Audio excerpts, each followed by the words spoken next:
Bueno, buenas tardes a las que se hayan incorporado ahora en el descanso. Continuamos las sesiones que tenemos previstas en este programa. Estamos cumpliendo de una manera estoica los horarios. Vamos a seguir intentándolo. Teníamos un poco de vértigo porque la mañana de un día laborable, viernes, podría ser un poco más floja, pero estamos contentas porque bien, han venido las personas inscritas casi en su mayoría, ¿eh? Son gente militante de estas cosas. Bueno, ahora continuamos con una de las mesas que ustedes me van a permitir, que es la que tengo más ilusión de escuchar, particularmente, no sé si compartirán ustedes, porque efectivamente en la conferencia de Tania terminaba hablando, bueno, y terminamos reflexionando de esa dificultad que en los espacios institucionalizados, en lo que nosotros llamamos los espacios payos, ¿no? Sea tan difícil que determinadas voces y determinadas perspectivas, especialmente de mujeres gitanas, lleguen, ¿no? Esta mesa pretende ser lo que se construye después de impugnar estas dinámicas que hemos estado viendo, ¿no? Esta dificultad de que las propias perspectivas, las propias voces gitanas hablen de su representación, ¿no? Cómo quieren ser representadas. Yo creo que el vídeo, no me quiero alargar porque al final hago yo una parte de la conferencia, pero antes hemos visto el videoclip de Tus ojos bandidos, que a todas nos han impresionado mucho, ¿no? Que cómo se representa lo español y todo ese romanticismo, no solo a través de dos mujeres gitanas, que hay. Y dice Tania algo muy importante. Sabremos si a Toñi y a Encarni le preguntaron cómo quería hacer ese videoclip. O sea, ellas cantan magistralmente, bellísimamente, emocionalmente, pero toda la construcción del videoclip, las imágenes que se asocian a ella, posiblemente no se decidió por esas dos artistas gitanas, ¿no? La representación gitana sigue teniendo el monopolio, ¿no? Los creadores y las voces payas. Eso es lo que estamos subvirtiendo, o esto es lo que pretendemos subvertir. Y esta mesa tiene esa pretensión, ¿no? Son creadoras, las mujeres que tenemos aquí, que ahora las voy a presentar, son mujeres gitanas que su trabajo profesional, artístico y creativo está íntimamente ligado a su vivencia de la gitanidad, y son esas voces que cada vez cuesta, que siempre ha costado mucho, aunque cada vez menos por la pujanza del movimiento, ¿no? Del movimiento de mujeres gitanas especialmente, que cuesta que llegue a los micros y a los lugares de voz pública, ¿no? Entonces, esta es la justicia que queremos hacer, y porque además, no por una cuestión de justicia, sino porque sus aportaciones, sus perspectivas son transformadoras, nos salvan a todas y a todas las sociedades homogéneas y jerarquizadas. Estas perspectivas no solo es de justicia que la incorporemos, sino que si queremos transformar hacia un horizonte de justicia social, este es el camino. O sea, lo que cuentan ellas, esa representación desde la interseccionalidad del género y la raza, donde me siento partícipe y hablo también en primera persona, es el cambio hacia ese mundo justo que nos salva a todas. No sé si habré colocado bien el marco teórico. Eso es lo que pretendemos. Y bueno, por orden voy a mi izquierda geográfica está Noelia Cortés. Ella es una mujer gitana de Almería. Ella es escritora, tanto de ensayo como de poesía, y en los últimos años pues ha tenido bastante repercusión, digo bastante comparado con lo que las mujeres gitanas nos cuesta, ¿no? Tener repercusión. Ella ha sido una de esas voces que ha llegado a tener voz pública con sus trabajos, ¿no? Hay tres trabajos que yo quiero resaltar aquí. El primero es el poemario, ¿no? Que fue en el año 2000, ¿ese es de 2021? Sí. De 2021, que es el del mar y la muerte. Después hace este ensayo que ha llegado tanto y ha sido tan reflexionado y pensado, que es la higuera de la gitana, que sí está pensado como un ensayo donde evidencia el antigitanismo arraigado tanto en espacios culturales, educativos y feministas, ¿no? Y fue seleccionada, tú fuiste seleccionada para la exposición de Gitanos Hoy del Parlamento Andaluz, ¿no? Y en 2023 colabora también en una publicación colectiva, ¿no? También haces un ensayo que se llama Flores para Lola, donde analiza el racismo en torno a la figura de Lola Flores, ¿no? Casi que la figura de Lola Flores, el feminismo y gran parte del feminismo andaluz, yo vengo de Andalucía, reivindica, ¿no? Es una figura que se recupera y se reivindica, pero creo que sin meterle esta mirada gitana difícilmente se puede comprender la imagen de Lola Flores como referente, ¿no? Hay que ir más allá de lo andaluz, digamos, para acercarnos a esa figura. En 2024 has reeditado tu poesía, ¿no? Sí. Y trabaja como asesora creativa ahora mismo, en este momento, en el documental de Farruquito. Bueno, yo creo que Noelia, yo la admiro mucho su trabajo y creo que va a conseguir el objetivo de esta mesa. Os presento a las tres y ya me callo para siempre, ¿vale? No, para siempre no. Bueno, Alba Hernández, ella es una mujer gitana de Palencia, actualmente reside en Bruselas, a donde nos lleve la vida, en ese nomadismo. Ella es experta en género, es feminista y trabaja desde esta perspectiva interseccional, de la que yo me siento muy cercana, las cuestiones de género y las cuestiones de antigitanismo, ¿no? Su trabajo es muy amplio en investigación, además es una investigación muy situada, una investigación académica que está pensada para la incidencia, ¿no? No tanto para los méritos académicos, que también hacen falta porque el COME es importante, pero sobre todo una investigación que plantea ir de la teoría a la praxis, ¿no? Tener esa capacidad de incidencia social.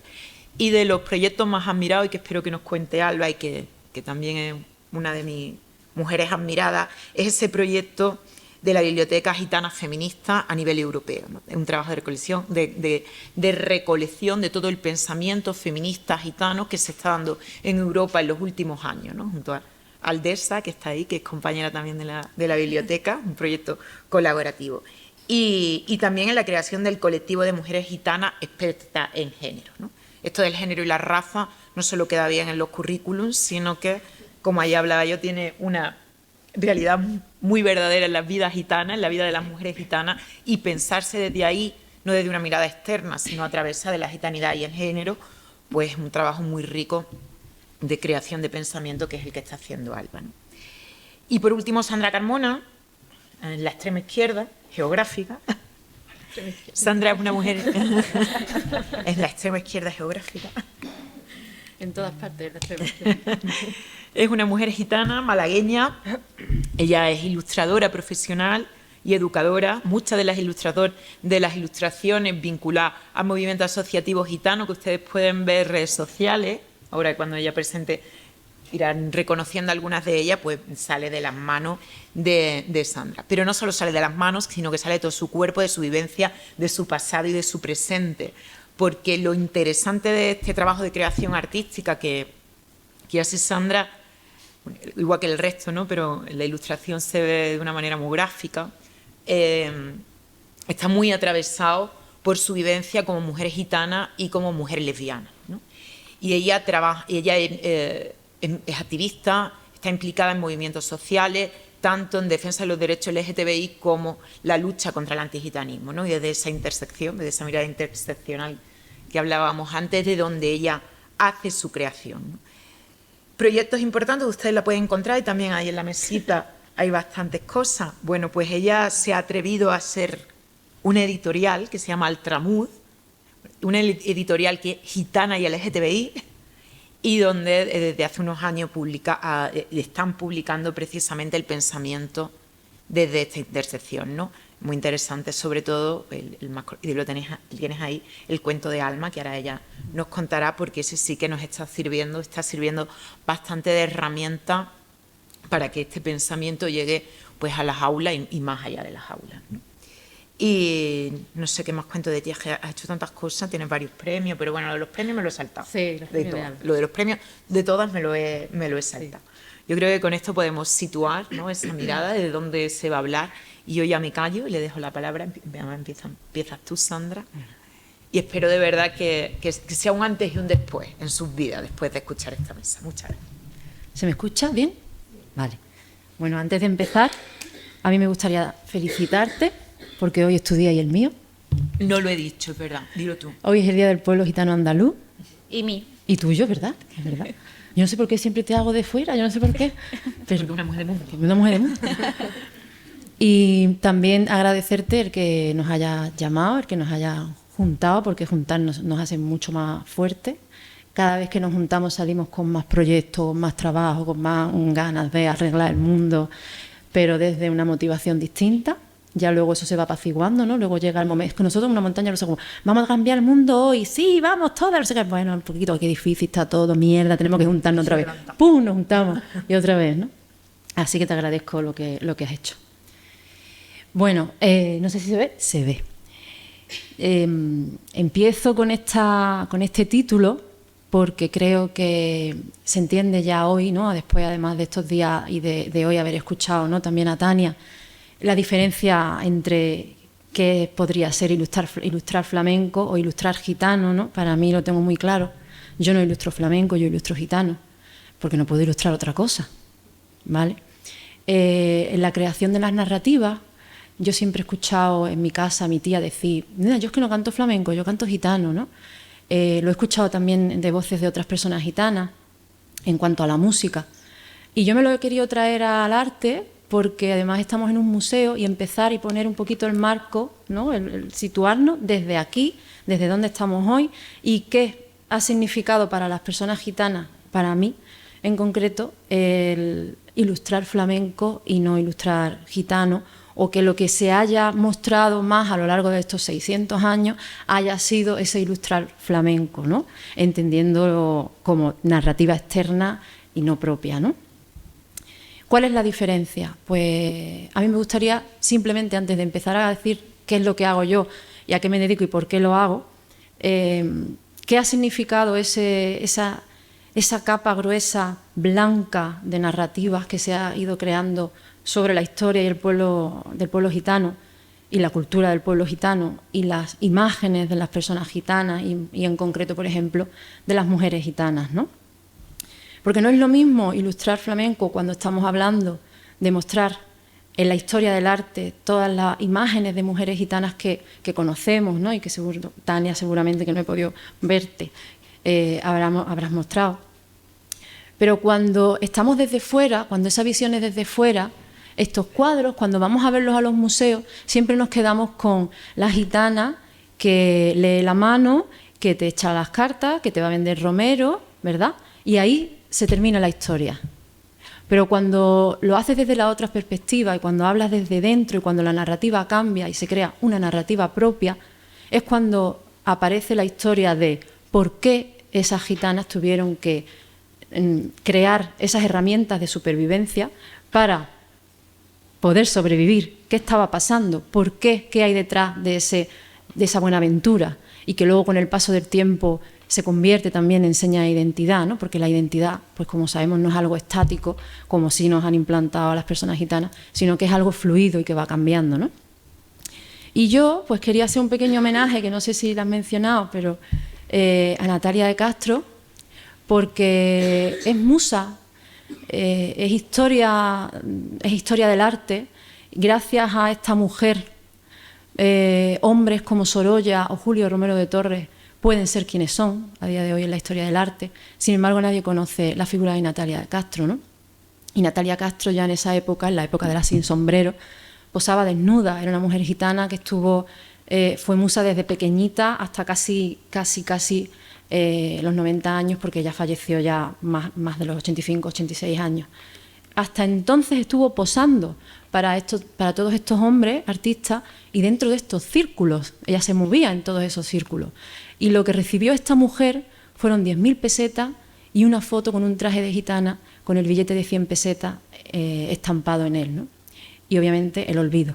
Y yo creo que esto ejemplifica muy bien, yo creo que se entiende, ¿no?, qué puede sentir y qué podemos sentir las mujeres gitanas, que conocemos, por suerte, no todas, pero las que hemos podido conocer nuestra historia poquito a poco a través de pues, mucho leer, mucho indagar, mucho investigar y mucho tener ese privilegio de poder hacerlo. ¿Qué puede significar que mujeres como Natalia Castro no se conozcan, ¿no? Y haya tanto olvido alrededor de quién es la mujer morena? Está esa doble lectura, ¿no?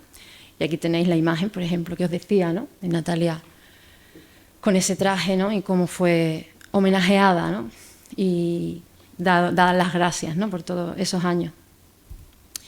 Y ahora, después de esto, sí vengo a hablar pues, de qué es lo que hago yo, y un poquito voy a intentar separar y al mismo tiempo que veáis que está todo muy vinculado, pero como al final yo tengo esa área de ilustración y esa profesión que ejerzo como ilustradora, pero también, como ha dicho Pastora, estoy en la editorial y creé hace poquito, bueno, hace 4 años ya, la editorial Altramuz, Y voy a intentar resumir un poquito todo y que conozcáis estos dos proyectos y que ya cada una, pues lo sigáis investigando, indagando y buscando, ¿no? Y comprando muchos libros y leyendo muchas cosas.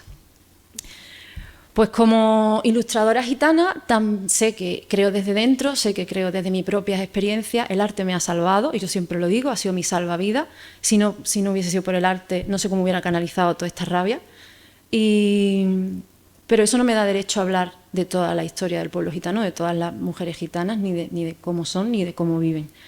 Detrás del trabajo de ilustradora hay un trabajo de investigación muy bonito, porque cada día aprendo más, pero muy importante, muy consciente y muy responsable de trabajar junto a ellas, ¿no? O sea, yo trabajo mucho con mujeres gitanas, conozco cada vez más proyectos de mujeres gitanas con los que me vinculo, con los que creo que mi arte crece y con los que creo que además así puedo representar esa iconografía que quiero que llegue a todas ellas y también a las personas payas, porque esta imagen, esta iconografía forma parte de la historia del arte, de la historia del pueblo gitano, pero también de la historia del resto, porque es la misma, ¿no? ¿Qué es lo que hago como ilustradora? Pues como ilustradora muestro la cultura, indago, intento buscar referentes. No es lo mismo pintar un cuadro que hacer una ilustración, yo creo que aquí entendemos que puede ser una ilustración, al final una ilustración tiene que lanzar un mensaje, y un mensaje muy directo, que en pocos segundos se entienda, ¿no? Yo no me he querido alejar de mis raíces, de mi cultura, de mi tradición, pero al mismo tiempo quiero también mostrar esa diversidad y esa iconografía que muestra la realidad de las personas gitanas, ¿no? Y de la cultura gitana, ¿no? Estoy muy vinculada al arte clásico, es decir, a mí me cuesta mucho soltar el lápiz, con lo cual la era digital cada vez me está afectando más, pero ahí estamos. Entonces, en muchas de mis obras se van a ver esas pinceladas, ese grafito y una mezcla de lo digital con, bueno, un poco lo no estático, ¿no? Y eso sería, digamos, un poquito hablando de la técnica, ¿no? En cuanto a los temas, pues ilustro en editoriales, y hago ilustración editorial, hago ilustración social, me dedico mucho a trabajar con entidades sociales, con áreas culturales, con asociaciones, con movimientos activistas sobre diseño social, ¿vale? Y obviamente también, pues aparte de todo esto, pues lo cultural, ¿no? Y os voy a mostrar un poquito a partir de lo que estoy diciendo, que es a lo que me dedico. A través de la ilustración intento llegar también a crear esa iconografía que nos llegue a todas. Es muy difícil, siendo ilustradora, buscar referentes, buscar referentes, porque como ilustradora tú buscas otras ilustradoras o ilustradores que hayan hecho ya lo mismo que tú. Yo me gustaría que me dijerais aquí 2 nombres de ilustradores o ilustradoras gitanas que conozcamos y en los cuales yo he podido, ahora ya, por suerte sí, que desde hace unos años empiezo a conocer más y empiezo a coger esas referencias, esa inspiración, pero crear una iconografía que represente, por ejemplo, al feminismo romaní sin tener ese otro arte creado, esa otra imaginería, esa iconografía, es muy difícil, lo tienes que hacer a través de cosas reales, ¿no? Intento mostrar tanto lo tradicional como esa actualidad, como ese presente de la mujer gitana, ¿no? Obviamente referentes dentro de la diversidad, que se vea que estamos ahí, esa interseccionalidad, el poner en valor a los nombres que están delante, ¿no? Y que muestran esos rostros y esas expresiones, ¿no? Y como digo, pues colaboro con muchos proyectos, entre ellos pues el del que va a hablar Alba, ¿no? Que me siento muy orgullosa de estar con ellas, ¿no? Y que me hayan dado esta oportunidad de tener este vínculo, ¿no? Al mismo tiempo, pues como decía, puedo hacer carteles sobre antirracismo, estoy colaborando con entidades para ser también, por ejemplo, una de las, no sé si, no me gusta decir eso de la primera, tal. Eso no nos gusta. Pero es verdad que es una guía sobre violencia de género que está creada junto a mujeres gitanas y campañas sobre antigitanismo dentro de los medios de comunicación, pero también ilustro otras cosas, es decir, que yo como gitana puedo hablar de ecofeminismo, de mujeres rurales, de feminismo, de, bueno, pues de todos los temas que habla el resto del mundo, ¿no? Y hay espacios como, por ejemplo, Pícara, donde han sabido ver esa interseccionalidad, ¿no? Y que quieren contar también con estas voces, ¿no? Por ejemplo, uno de los ejemplos que me ha gustado mucho ilustrar ha sido este cuento, que ha sido el primer cuento que ha escrito María Dueña, y habla sobre el espacio de Málaga, de Fuengirola, del verano, tal. Me llamaron y esto lo hemos hecho entre las dos y ha sido muy bonito porque en ese cuento está mi padre, que es un hombre gitano y que obviamente tenía que estar. Y ahora, perdóname si voy muy rápido porque no quiero quitar espacio ni me quiero pasar, ¿no? Y ahora pues lo que voy a hablar un poquito es de esa otra parte que es Altramuz Editorial, que como ha dicho Pastora, Altramuz es una editorial romaní y LGBT. No porque todo lo que publiquemos sea romaní, sino porque es quien lo hacen. Son dos mujeres, quienes los hacemos somos dos mujeres, gitanas, lesbianas, y porque mi editorial es romaní, porque mi editorial tiene los valores de la cultura romaní. Y así es como yo la hemos construido, ¿no? ¿Qué es lo que hemos hecho con Altramuz? Pues lo primero, intentar buscar una frase que llegue a todas las personas, que llegue a todo el mundo y que todo el mundo le pueda entender, ¿no? Y es que si tu historia no la cuentas tú, ¿qué historia están contando? Y eso es lo que yo he sentido siempre como gitana, ¿no? La editorial va a llevar obviamente el color del Altramuz, que para quien no lo conozca es amarillo. Nosotras siempre decimos que la diversidad tiene que ir desde la A a la Z, no somos minoría, nos han engañado. La diversidad es la mayoría, y eso que se quede ya muy claro. Pero obviamente también el Altramuz en Andalucía es el chochito, aunque sea muy biologicista decir esto, somos dos mujeres que hemos creado esto y queríamos también darle ese andalucismo y esa connotación. Y los tres colores de la bandera que yo decía, ¿cómo le doy la vuelta ahora a todo esto? Porque lo que queremos es crear una contranarrativa y apoyar a todas estas personas que están creando narrativas propias, colaborar juntas y lanzar esta literatura, ¿no? Yo me he tenido que comer muchísimo tiempo una cultura antigitanista que está por todas partes, tanto yo como vosotros y vosotras, porque así es como nos han educado en el antigitanismo a través de la cultura. Pues ahora el resto también. Entonces yo he cogido los colores de mi bandera, los he modificado un poquito, pero os coméis la bandera en todas partes. En las tarjetas de mi visita, en los carteles, en las redes sociales, en la página web, incluso en algunas portadas de los libros. Porque así es como yo creo que se lanzan los mensajes y como me los han lanzado a mí, ¿no? Obviamente empezamos esta andadura, como decía Pastora, con un libro que para mí ha sido el más importante, porque yo cuando creo esta editorial para mí fue antes el cuento que la editorial. Yo dije, no sé a quién le interesa esto, si esto antes no se ha hecho, a lo mejor ninguna editorial me lo va a querer publicar. Y indagué sobre toda la literatura infantil que hay para las personas gitanas, ¿no? Yo soy una niña Disney, yo ya lo digo, no me avergüenzo de ello. Entonces yo siempre, cuando veía eso de que Mickey Mouse quería casar a los gitanos, pues os podéis imaginar, cuando los cuentos como nos es con gitanas, como Maito Panduro, como Fray Perico y sus borricos, que son aberraciones, ¿no? Y con eso es con lo que crecemos los niños y niñas gitanas, ¿no? Para mí, la creación del cuento de Alma fue muy importante, fue el comienzo de la editorial y fue, digamos, también el mensaje que yo quería lanzar a las personas que conozcáis la editorial, qué iba a ser esta editorial, qué significa narrar desde dentro y qué significa esa otra narrativa, las narrativas propias o esa contranarrativa, ¿no? Y este es el ejemplo, el cuento de Alma, que es una niña gitana, que como a todo el resto de niños y niñas les gusta jugar, les gusta hacer muchísimas cosas, pero que un día le gritan desde lo alto del puente, gitana, a unos niños y se van corriendo, ¿no? En ese momento ella le pregunta al resto de personas que están en su familia qué significa ser gitana y cada miembro de su familia le explica qué significa ser gitana. El cuento, aunque estaba pensado para peques, está llegando a muchísimos espacios. El cuento obviamente tenía que ir más allá, por lo cual hicimos yo soy educadora, como he dicho, Pastora, entonces se creó un contenido educativo para los 3 ciclos de primaria. Todos los coles que compran Alma llevan este contenido y todos los espacios educativos, sociales, culturales llevan este contenido de manera gratuita para que lo trabajen. Solamente les pedimos que no lo hagan el 8 de abril.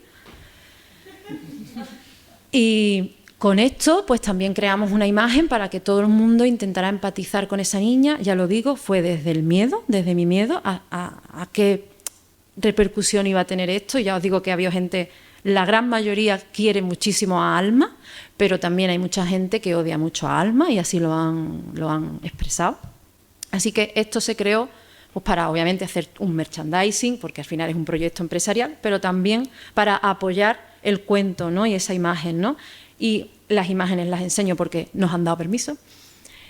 A partir de Alma a mi casa llegan dibujos, cartas, fotografías de niños, niñas, familias, gitanas, payas, dándonos las gracias por este cuento, ¿no? Entonces dijimos, pues sí, lo hemos logrado, tenemos que seguir adelante, vamos por el buen camino, ¿no?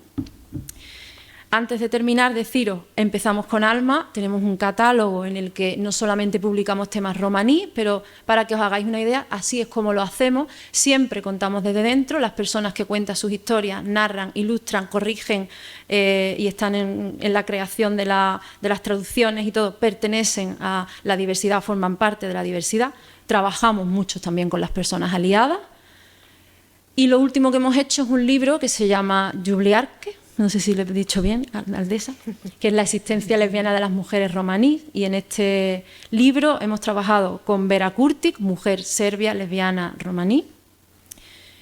Lo hemos traído, lo hemos traducido, y en este libro hablan mujeres también, por ejemplo, como Noelia Heredia Lanegri, como Alba Flores, como Patricia Galván y otras mujeres que han querido alzar su voz y su visibilidad para hablar de un tema que creo que ya va siendo hora, ¿no?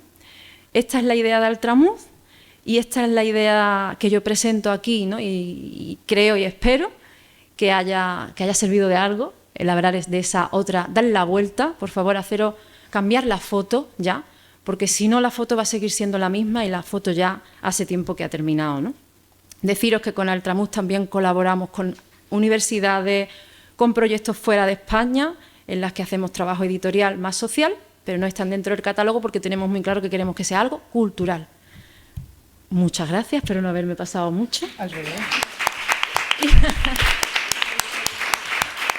He intentado condensar todo mucho, pero... Sí, tienes 3 minutos, ¿eh? Si te quedan... ¿Tengo 3 minutos? 3 o 4 minutos tiene todavía, ¿verdad? Vaya, yo que he querido correr mucho. No, pues si tienes 2 o 3 tweets, hay que decir. Bueno, deciros que sigáis las redes, que es lo último que quiero decir, que siempre me olvido. Que entréis en las redes sociales, que tenemos Instagram, que tenemos un catálogo muy bonito, que apoyéis a los autores y autoras gitanas, a los artistas y creadores gitanos y gitanas, que pidáis más espacio para nosotras, porque los espacios vuestros son los nuestros, y nada más. O sea, yo creo que ya se ha entendido, para qué me voy a repetir. Perfectamente. Muchas gracias. A ti, cariño.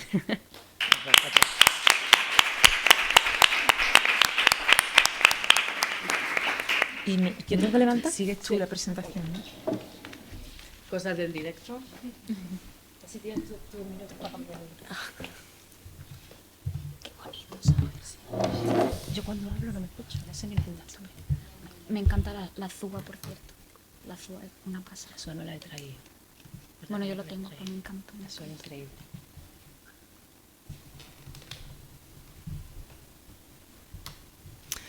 Hola, buenos días. Primero me quiero sumar a Sandra y agradecer a Pastora por habernos traído y habernos juntado a nosotros aquí. Muchas veces no tenemos el acceso a espacios y menos a espacios institucionales como es el museo. Entonces, para mí ya el simple hecho de estar aquí nosotras juntas hablando es una batalla ganada y es una reivindicación. Y también me gustaría agradecer a mis primas por todo el trabajo que están haciendo. Yo las admiro muchísimo. Y es un orgullo para mí compartir mesa con todas vosotras. Bueno, como ha dicho Pastora, yo soy Alba, soy gitana feminista y antirracista, y Sandra está hablando sobre la ilustración y yo quiero hablar sobre la academia y el rol de la academia en la creación política, la creación de la imagen política de la mujer gitana.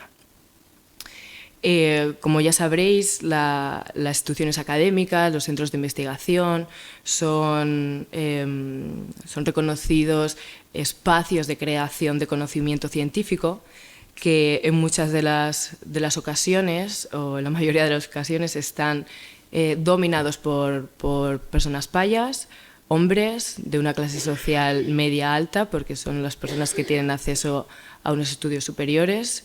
Bueno, cada vez ahora hay más acceso, pero estos espacios de poder y esos espacios de decisión siguen estando dominados por personas payas y en mayoría de las veces por hombres.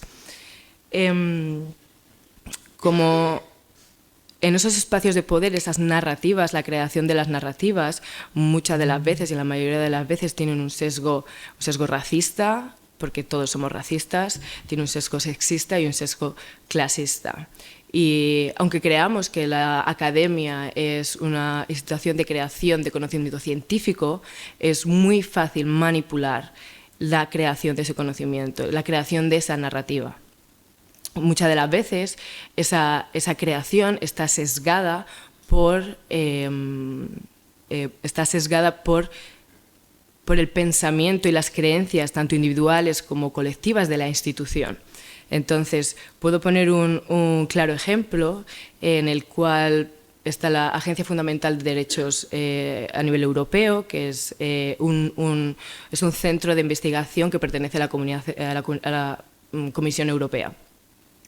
Este centro de investigación lo que hace es crear datos estadísticos basados en investigaciones científicas. Quiero explicar cómo es tan fácil manipular esas narrativas. Un ejemplo es, en el 2021, FRA lanzó la última investigación sobre mujeres gitanas, sobre la situación de la mujer gitana a nivel internacional, en el cual participan unos 7 o 9 países, entre ellos España. Y una de las preguntas que hace es sobre la inclusión o la situación de la mujer gitana en el mercado laboral. Para ello, la pregunta que hace es dirigida al hombre gitano. Y la pregunta es: ¿cómo considera el hombre gitano importante la inclusión de la mujer gitana en el mercado laboral? Ojo. O sea, lo que está haciendo, está midiendo el patriarcado y el sexismo del hombre gitano como que es la consecuencia y es la causa de la situación de desempleo de la mujer gitana. Entonces, claro, lo que está haciendo es poniendo la mirada directamente y justificando la causa en el hombre gitano como el detonante de la situación de desempleo de la mujer gitana, sin estudiar o analizar el racismo dentro de las instituciones del mercado laboral, como puede ser el acceso o simplemente en los procesos de recruitment,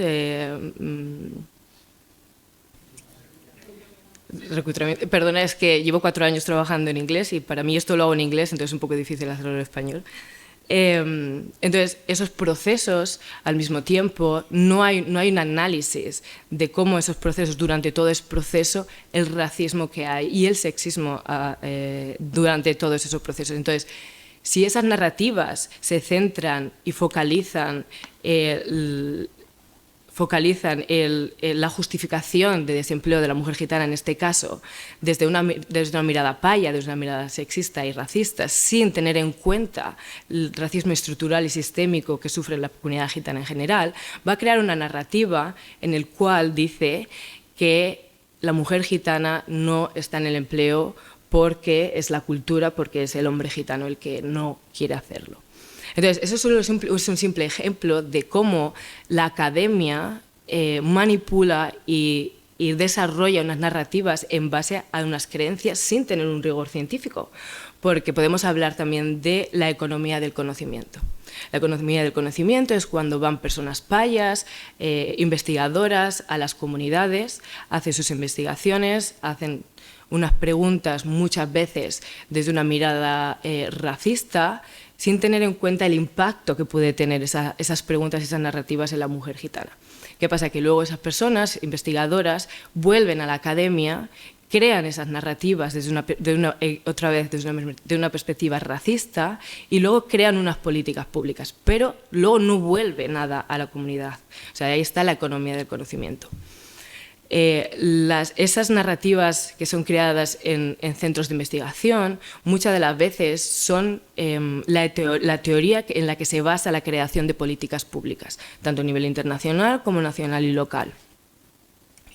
¿Qué pasa? Que partimos de la base que las mujeres gitanas y la comunidad gitana no está directamente en la academia. Entonces, cuando eso pasa a la creación de políticas públicas, la mujer gitana tampoco está en la creación de políticas públicas, ni en el diseño ni en la implementación de esas políticas públicas, que muchas de las veces esas políticas públicas pasan a ser proyectos, porque la mujer gitana está siempre mirada para ser salvada desde proyectos a nivel local, lo cual está bien, pero ¿qué pasa? Que no hay una mirada gitana dentro de toda esa ramificación industrial, porque al final son industrias que generan dinero, porque dentro de todas estas industrias lo que es gitano se ha convertido en un negocio en el cual personas no gitanas son las que están manteniendo esos procesos y esas situaciones y esos posicionamientos de poder y de decisión. Entonces, esa imagen política de la mujer gitana ha sido creada desde la academia como una imagen política de la mujer sin agencia propia, una mujer como sujeto silenciado, una mujer que tiene que ser salvada, porque por ella misma no puede, porque la imagen ha sido creada de una forma en la que ha sido una romantización de lo que es ser mujer gitana, ha sido exotificación de lo que es ser mujer gitana y una hipersexualización de lo que es ser mujer gitana. Todo desde una mirada muy estereotipada y una mirada racista, clasista y sexista. Entonces, nosotras nos preguntamos dónde se encuentra la mujer gitana profesional y experta. Dentro de esos 3 niveles que he hablado, tanto académico como de políticas públicas y de proyectos, ¿dónde encontramos a las mujeres gitanas? Muchas de las veces nos las encontramos implementando proyectos a nivel local que ya han sido determinados, ya han sido determinados los objetivos en los que se tiene que trabajar. Y esos objetivos vienen de las políticas públicas y de la academia. Entonces, es como el pez que se muerde la cola, ¿no? Todo va enlazado y no puedes analizar uno sin analizar el otro. Entonces, nosotros nos preguntamos, y hemos tenido muchísimos debates, ¿qué es el conocimiento? ¿Y qué conocimiento es válido? El conocimiento válido, el que está sustentado por la mayoría y esas narrativas, es el conocimiento payo blanco, donde el conocimiento gitano sigue siendo desplazado a los márgenes. Y muchas de las veces estamos aisladas. Tenemos una mesa de gitanas, cuando hay una conferencia de feminismo, están todos los feminismos y luego el feminismo racializado. Pero nosotras no estamos en los espacios dominantes, no estamos en los espacios generales donde nosotras tenemos que tener nuestra voz ahí.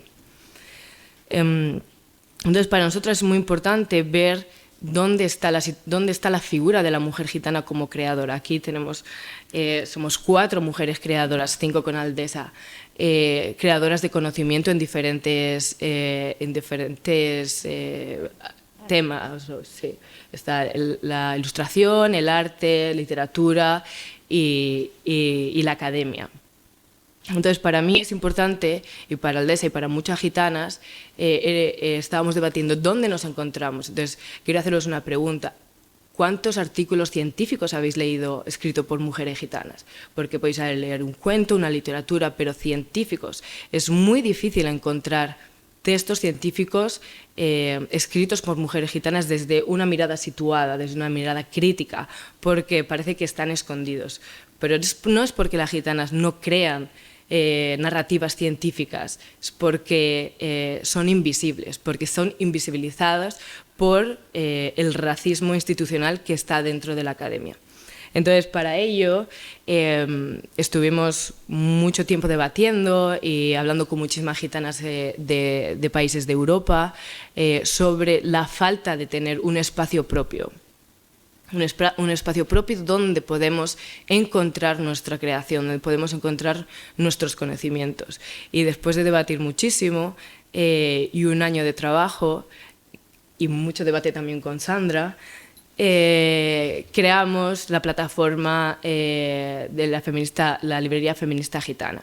Esta librería, aunque en un momento la creamos Aldesa y yo, es una librería colectiva, porque el conocimiento que está dentro y que está incluido ahí pertenece a todas las mujeres gitanas a nivel europeo y a nivel internacional.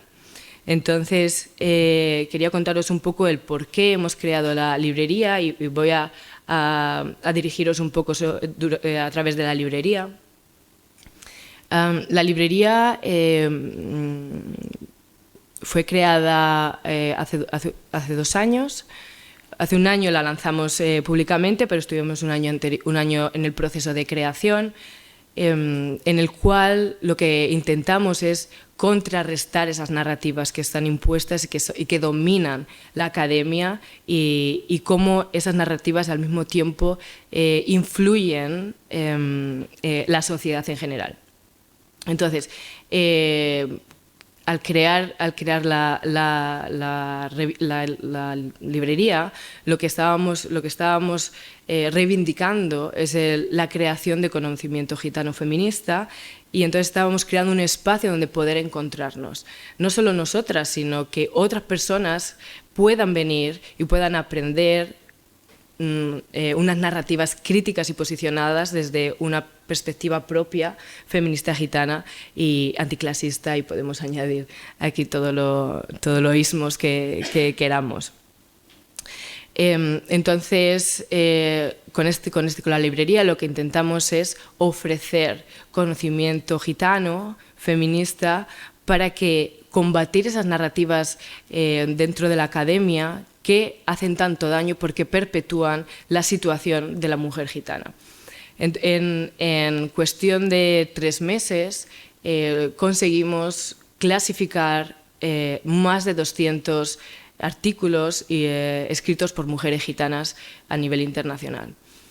Trabajamos todos los idiomas que las mujeres gitanas trabajan, porque una forma que también que trabajamos, estamos descolonizando el conocimiento, porque muchas de las veces si no sabes inglés, si no hablas inglés, si no entiendes inglés, no te llega el conocimiento, y eso es una experiencia propia. Hasta que yo no aprendí inglés, no pude leer mujeres gitanas de otros países, no pude entender qué es el feminismo gitano a nivel internacional. Entonces está la limitación de la barrera idiomática. Y muchas de las veces lo que nosotros hacemos es crear, lo que hicimos es clasificarlo a nivel, os lo puedo enseñar aquí. Si podéis ver aquí todos los temas que tenemos en la librería, está en inglés pero lo puedo traducir, está el feminismo gitano, interseccionalidad, violencia de género, políticas de representación, tenemos entrevistas y discusiones, antirracismo, activismo, y lo tenemos en todos los idiomas. Lo que hacemos con esto es acercar a las mujeres a nivel nacional conocimiento para que ellas puedan tener el acceso al conocimiento en su propio idioma. Entonces, si pincho aquí, podemos ver que lo tenemos en inglés, lo tenemos en húngaro, tenemos en serbio, lo tenemos en español. Y como he dicho, tenemos más de 200 categorías, más de 200 artículos solamente clasificados en 3 meses. No hemos acabado, esto es un trabajo constante que tenemos que hacer de forma continuada, porque las gitanas seguimos creando. Las gitanas creamos siempre, creamos continuamente. Otra de las partes que tenemos con la librería, una parte es la clasificación de aquellos artículos que ya están creados para que las personas puedan acceder a ellos de forma libre, de forma gratuita. Y lo que hacemos también, tenemos como el archivador vivo, en el cual lo dividimos en dos secciones. Por un lado tenemos la revista feminista gitana, en el cual la lanzamos con 5 primeros artículos.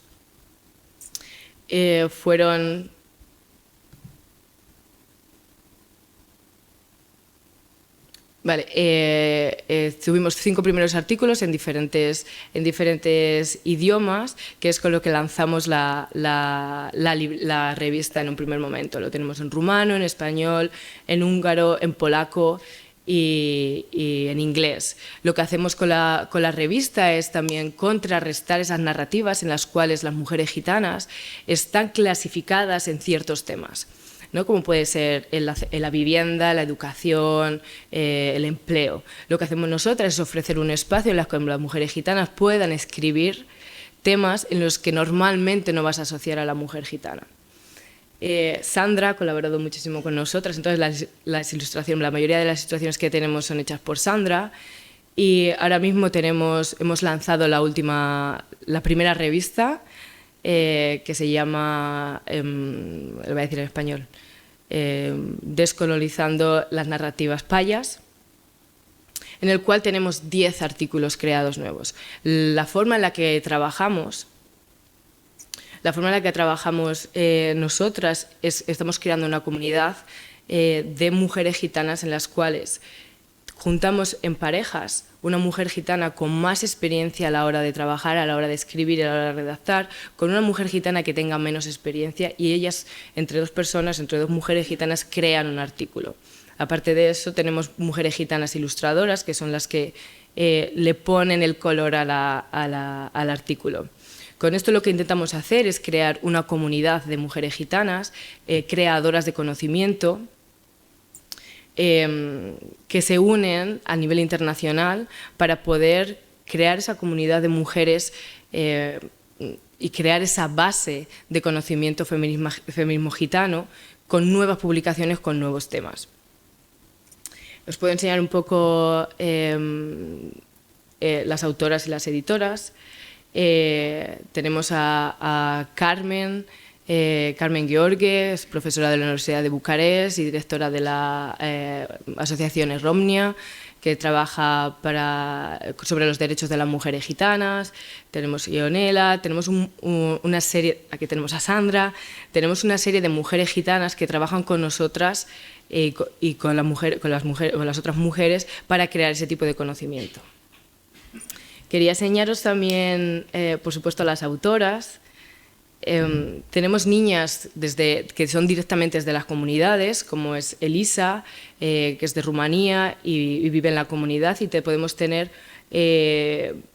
Justina, que es una profesora de la Universidad de Hawái, que es polaca. O sea, tenemos una diversidad de mujeres gitanas que crean conocimiento, porque muchas veces lo que pensamos es que cuando hablamos de academia, cuando hablamos de creación de conocimiento, tenemos una imagen creada, ¿no? una imagen muy clasista, en la que es una persona blanca, es una persona con muchos conocimientos, pero que igual no tiene el conocimiento situado de las vivencias personales y reales. Entonces, lo que nosotras intentamos hacer es descolonizar al mismo tiempo la creación de conocimiento.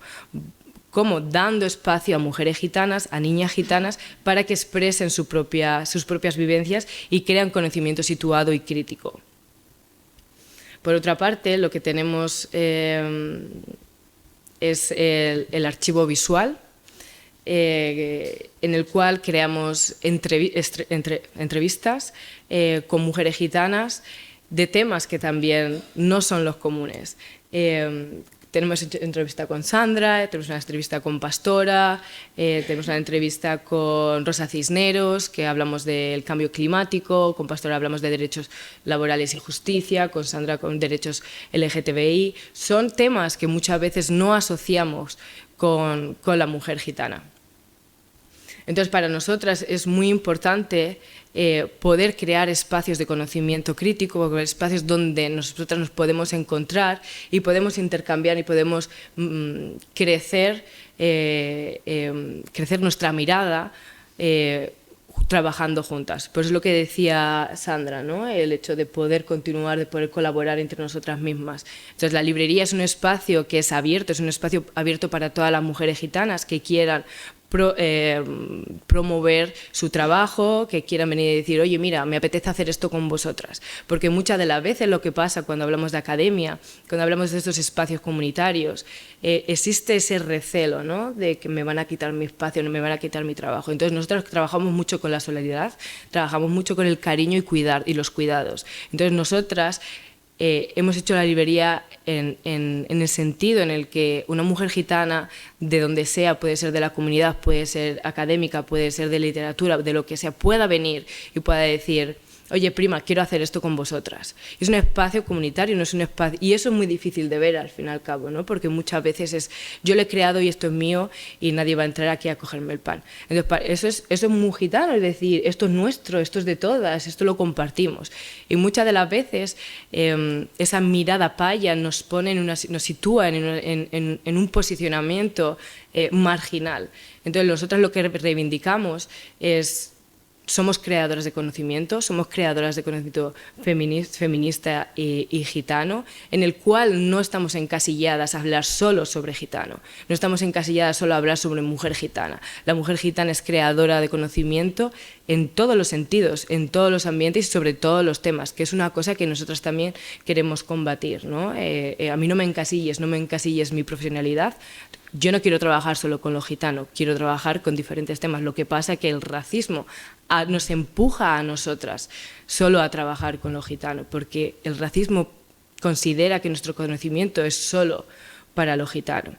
Y me han enseñado ya el cartelito que tengo que acabar, pero vamos a estar aquí luego un ratito para que haya debate y os invito a que vayáis a la librería, que leáis conocimiento académico gitano, conocimiento crítico para modificar nuestras creencias y esa imagen política que tenemos de la mujer gitana.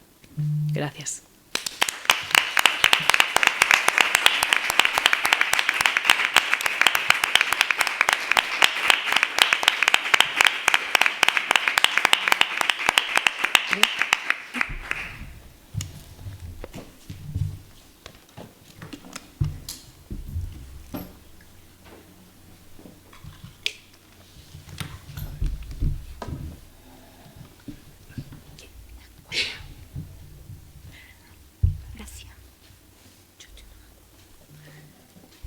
Bueno, estoy súper emocionada por lo que han explicado aquí mis primas, porque la verdad que aunque todas pensamos muy parecido, sobre todo en general, cada una tiene una mirada muy propia, muy distinta y siempre aprendemos la una de la otra, una pequeña perspectiva nueva, un rasgo que no veíamos antes.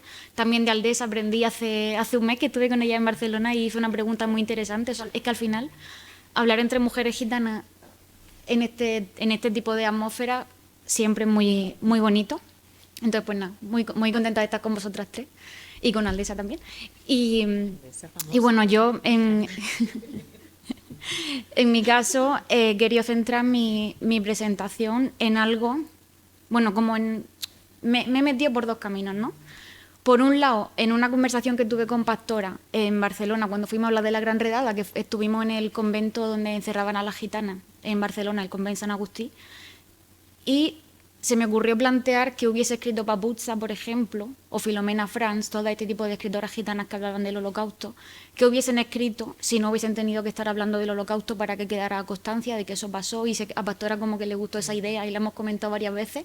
De hecho, Juan, que está por aquí, creo que le preguntó y que también se la comentó, ¿no? Pues es como una cosa que da mucho coraje porque está todo lleno de escritoras feministas cuando te gusta la literatura y parece que no hay gitanas, pero sí que hay. Entonces, por un lado voy a ir por ahí y por otro lado voy a ir por ejemplos actuales de cómo el pueblo gitano no puede elegir cómo proyectarse porque constantemente nos están folclorizando otras personas ajenas a nosotros. Entonces, pues me centro en el propio nombre de la jornada, desfolclorizando lo gitano. ¿Qué significa el des, el prefijo de la palabra? Negación o inversión del significado, ¿no?, de la palabra a la que va antepuesto. ¿Quién nos folcloriza para que nosotras tengamos que estar aquí hoy desfolclorizando lo que se proyecta sobre nosotros? Pues impresentables como Pedro G. Romero, entre otros. En definitiva, que nosotras estamos condenadas a crear por antagonismo y más adelante hablaré también de eso. Y aquí quiero hablar también brevemente de la responsabilidad de los museos en un sentido constructivo para el futuro. Yo no sé si muchas de las personas que estáis aquí en realidad sois ajenas al pueblo gitano y habéis venido más por el tema museo que por el tema pueblo gitano. Si tenéis algún tipo de vinculación con los museos y con este tipo de jornadas y alguna vez queréis hablar de pueblo gitano, espero que llaméis a personas gitanas y no a personas gitanistas que en realidad son racistas.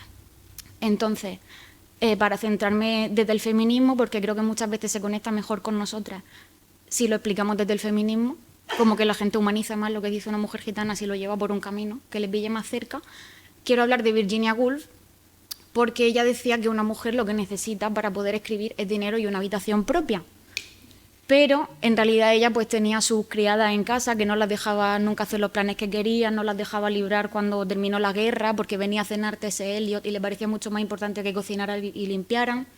Que hay un libro que se llama Una habitación ajena, que es el testimonio de una de ellas, que lo explica. Una habitación ajena, para quien lo quiera saber.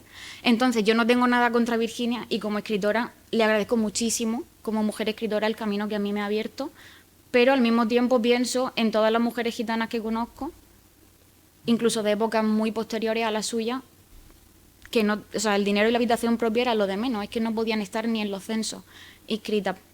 Entonces, quiero poner aquí a estas 3 mujeres gitanas, que Tania ya ha hablado de Ceija antes.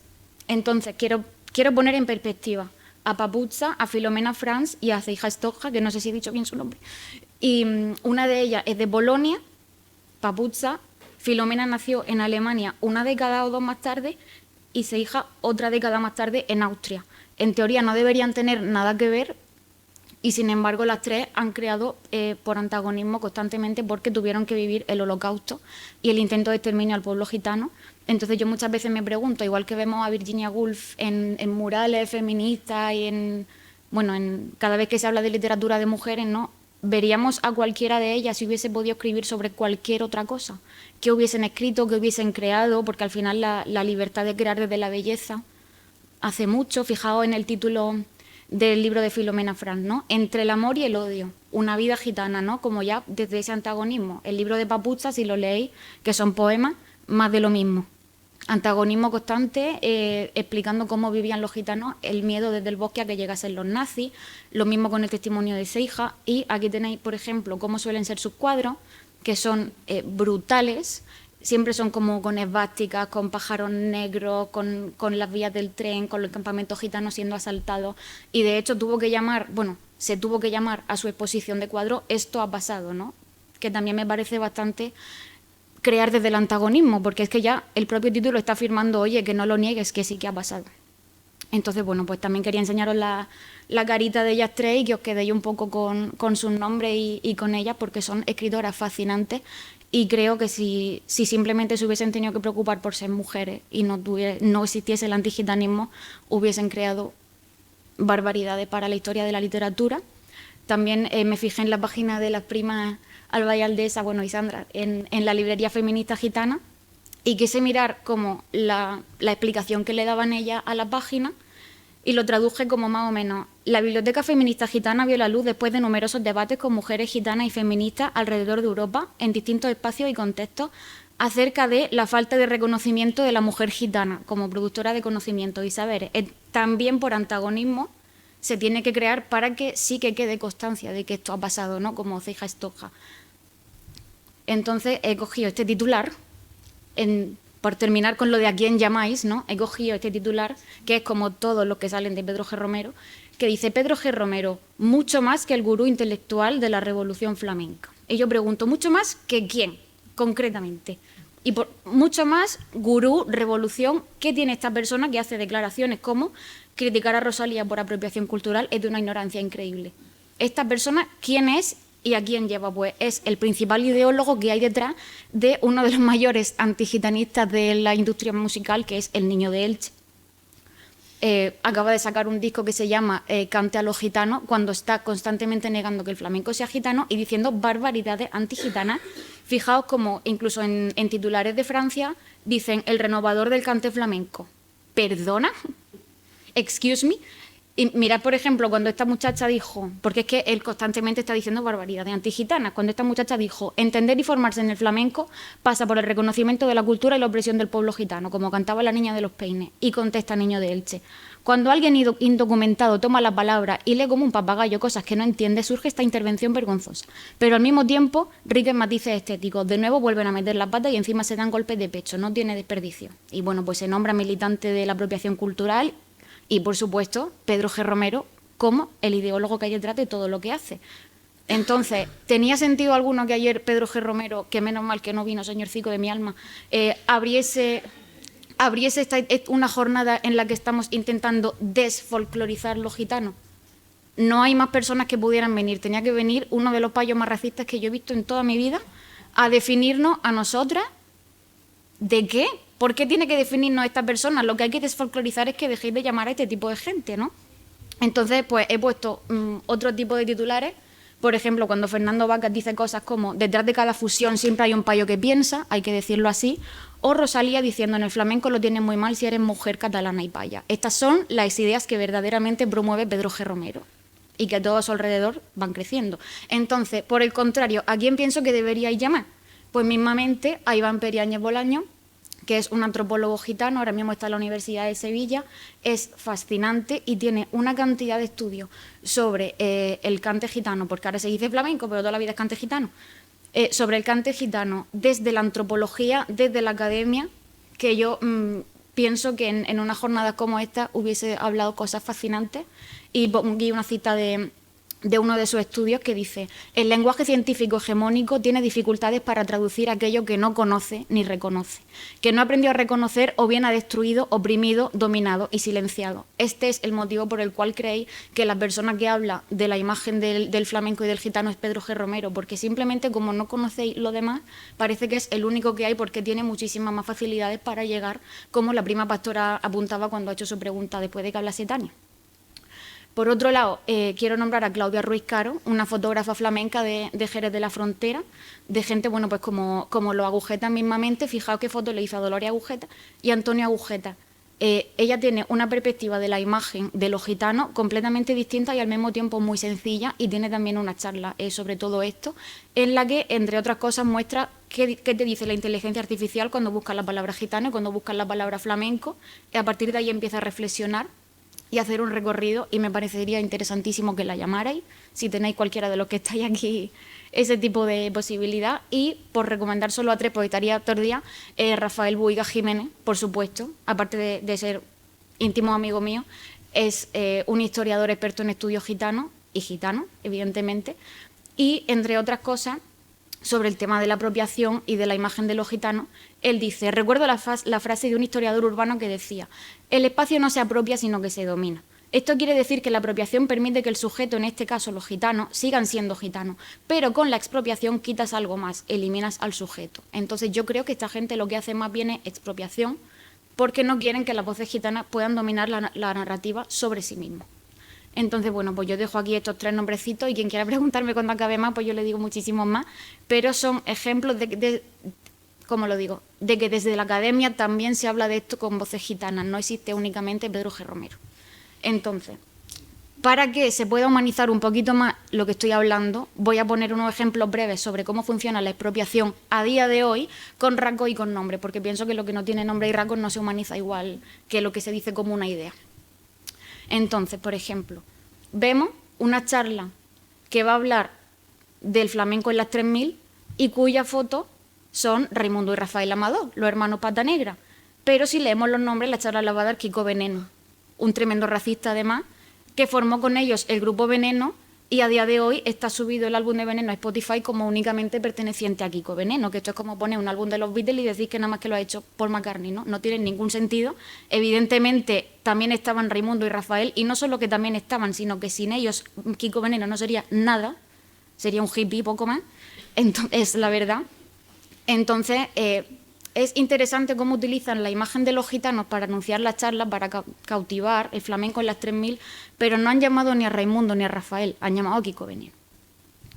Entonces, quiero mostrar esto porque Kiko Veneno, frecuentemente cuando le preguntan de dónde salía el nombre de Veneno, no, se me ocurrió Veneno, dame veneno de los chunguitos. Si miráis bien, el Dame veneno de los chunguitos salió en 1976, y un año antes lo había hecho Juan José Amador y el guitarrista era Raimundo, pero Kiko Veneno constantemente le está quitando el mérito a los hermanos Amador de todo lo que ha pasado.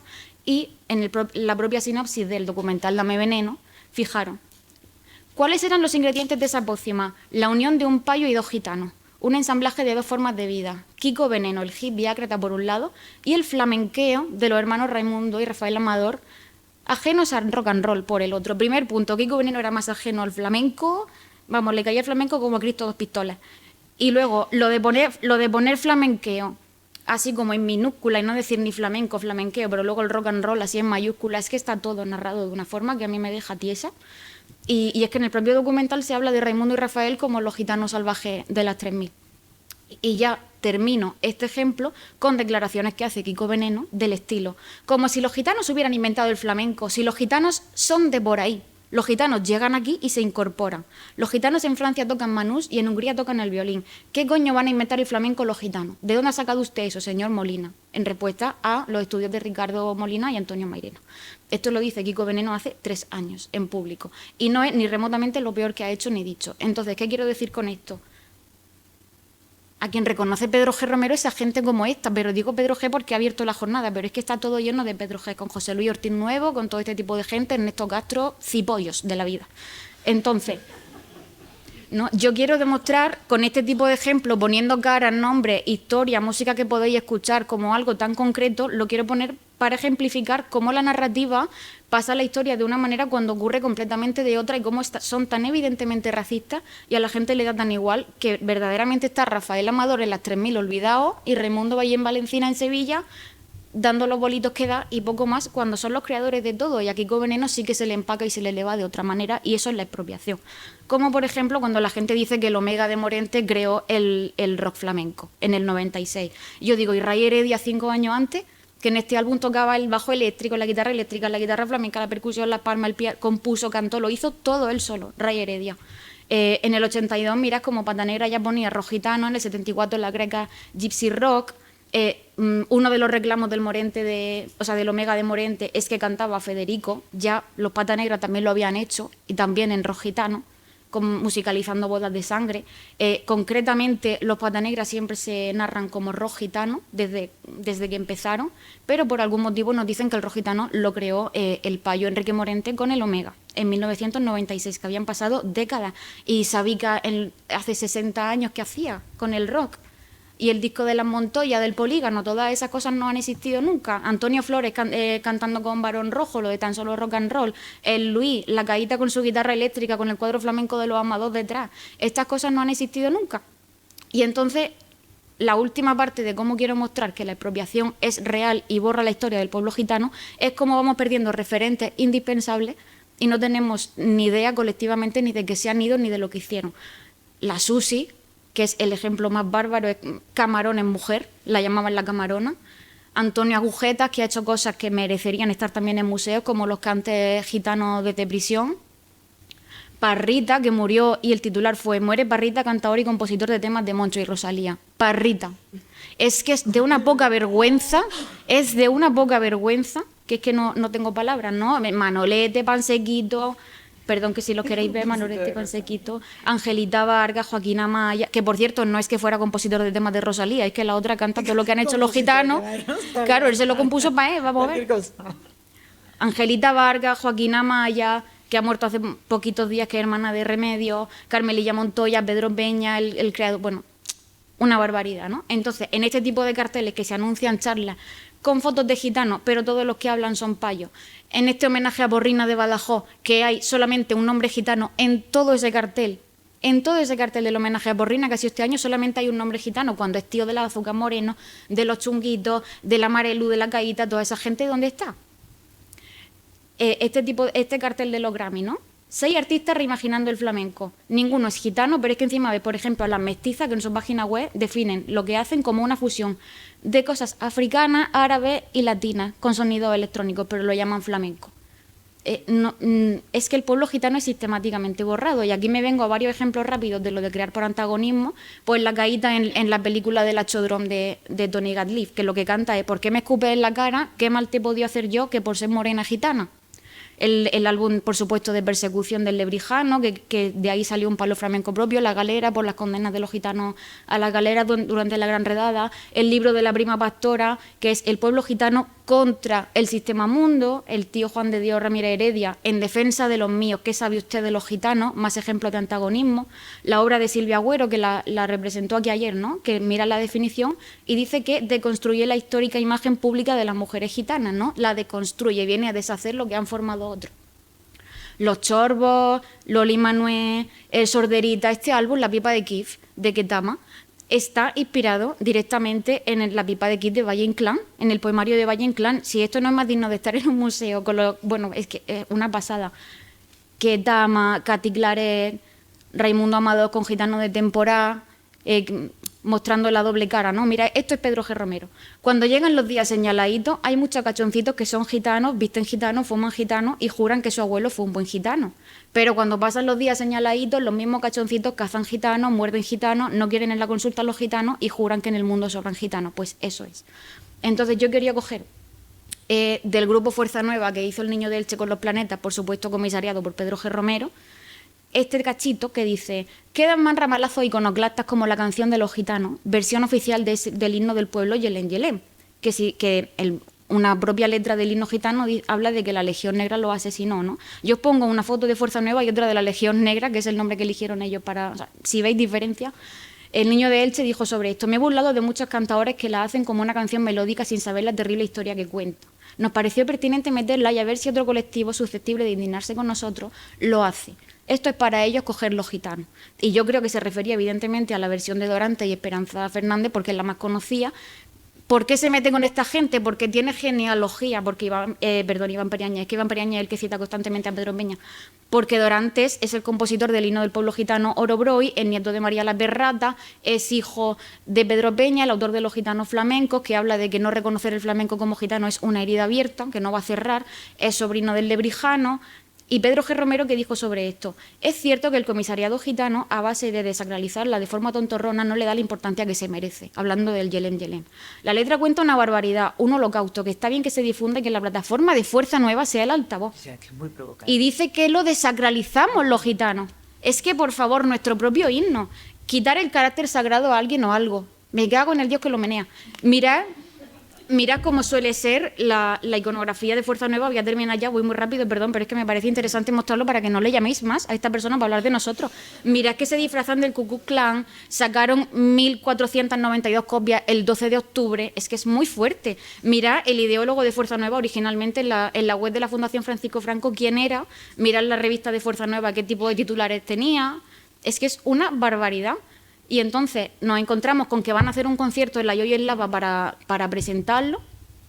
Y quiero citar a la periodista feminista Belén Remacha, que estaba allí, dijo: el Niño de Elche, usando imágenes de Franco en su concierto de la Yoyo en Lava, súper postmoderno, lástima que se le hayan adelantado los nazis que tenían la puerta reventando la mani de sol.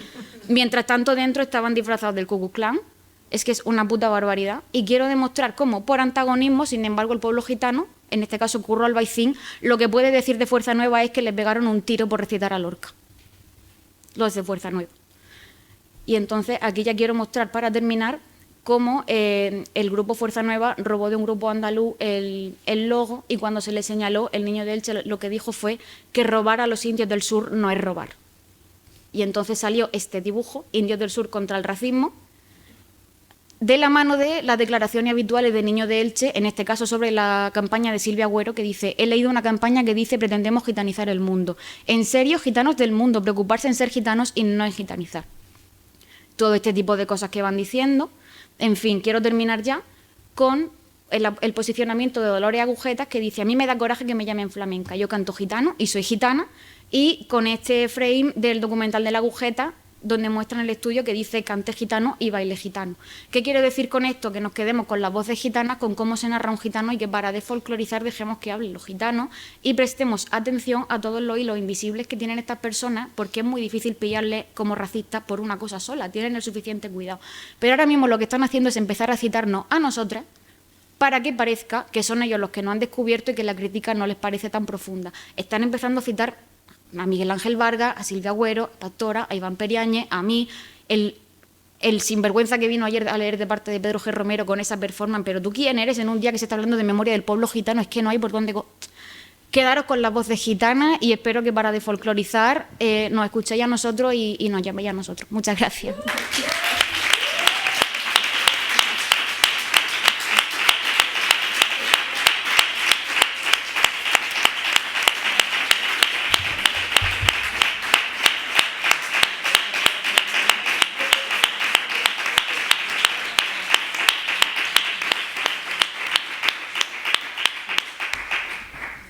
Bueno, muchas gracias, prima, súper interesante.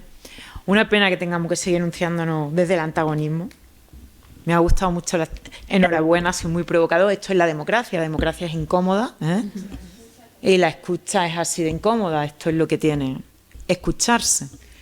Lo que sí es verdad es que me da pena que no haya hablado de su trabajo. Pero claro, nos exigen que los 20 minutos sea de antagonismo. No sé si me explico. Pues esto es siempre, ¿no?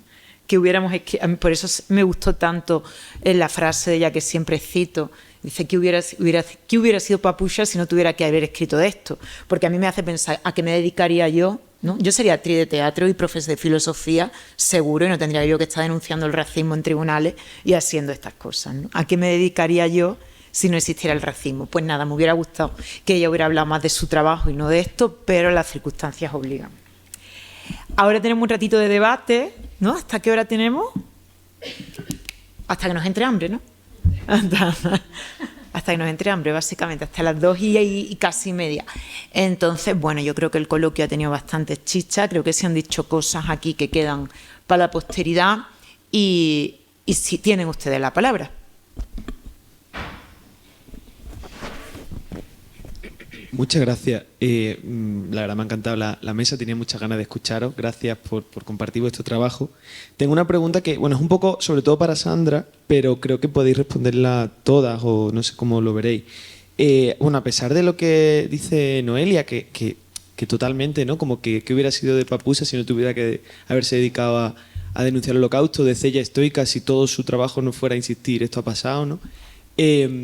También es verdad que las personas gitanas y las personas racializadas nos han estado enseñando a los payos, a pesar de haberse tenido que dedicar a eso, muchísimas cosas de todo el rato, ¿no? Pienso sobre todo en el movimiento LGTB, en cómo el movimiento LGTB existe porque las personas, sobre todo bueno, a partir de Estados Unidos, negras, nos enseñaron a las personas blancas a pensar en el movimiento LGTB, y me gustaría que hablarais un poco, bueno, sobre todo Sandra, pero en general, de cómo de qué caminos puede seguir el movimiento LGTB ahora que el movimiento LGTB blanco está tan vendido, tan maltratado, tan institucionalizado en el peor sentido de la palabra, ¿no? ¿En qué sentido las personas LGTB gitanas pueden enseñarnos también o pueden transformar o qué tipo de caminos, ¿no? Siguiendo un poco también la tesis de Pastora de gitanizar el mundo o de entender estar en contra del sistema mundo desde los gitanos, pues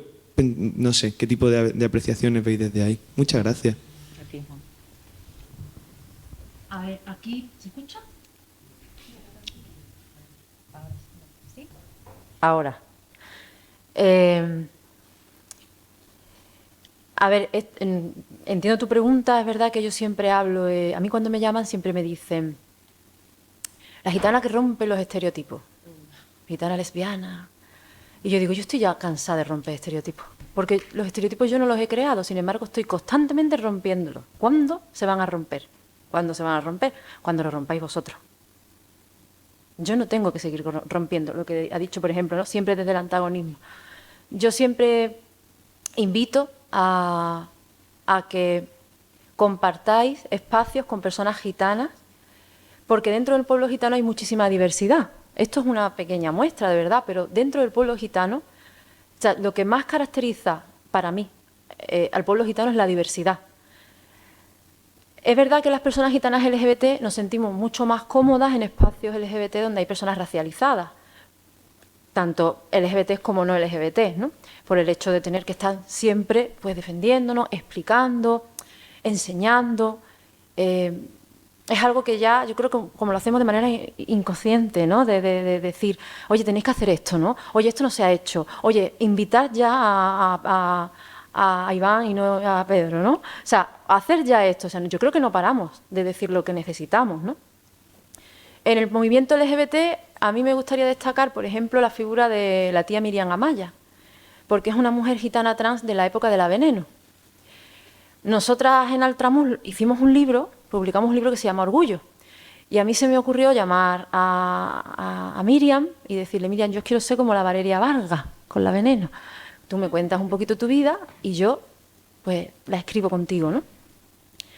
Y de pronto resulta que es que esta mujer estaba en la primera manifestación del colectivo en Barcelona y yo no lo sabía. Yo, como mujer gitana lesbiana, si hubiera sabido eso antes, me hubiera sentido mucho más orgullosa de decir que era gitana dentro del colectivo. Para mí me fue mucho más fácil decir soy lesbiana, porque además a mí la gente me lee como lesbiana, porque la gente al final es quien te define y quien te cataloga. Pero para mí el armario étnico fue mucho más difícil de abrirlo, porque cuando tú abres el armario étnico, cuando yo digo soy gitana dentro del espacio LGBT, de pronto me encuentro con un montón de racismo, con lo cual tengo que volver a mi armario o a estar con mis primos, con mis primas, con los que me siento más a gusto. Entonces yo creo que al final se trata de entender que los espacios han sido colonizados y hegemonizados y blanqueados y ocupados, ¿no?, por la mayoría, ¿no? Para las personas gitanas es muy difícil descolonizar y ocupar esos espacios, pero para las personas aliadas tenéis esa responsabilidad de abrir esa puerta, porque una vez que entramos en esos espacios y podemos trabajar juntas, es cuando se están creando, creo, estas otras narrativas, ¿no?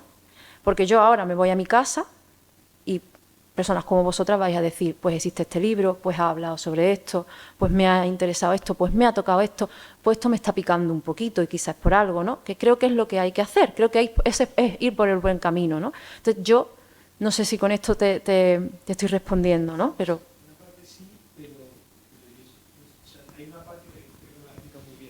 a lo mejor no tengo la respuesta. No, o sea, sí, me sirve un montón, pero hay una parte que es como, yo que sé, por ejemplo, si James Baldwin no hubiera sido el escritor que fue, ¿no?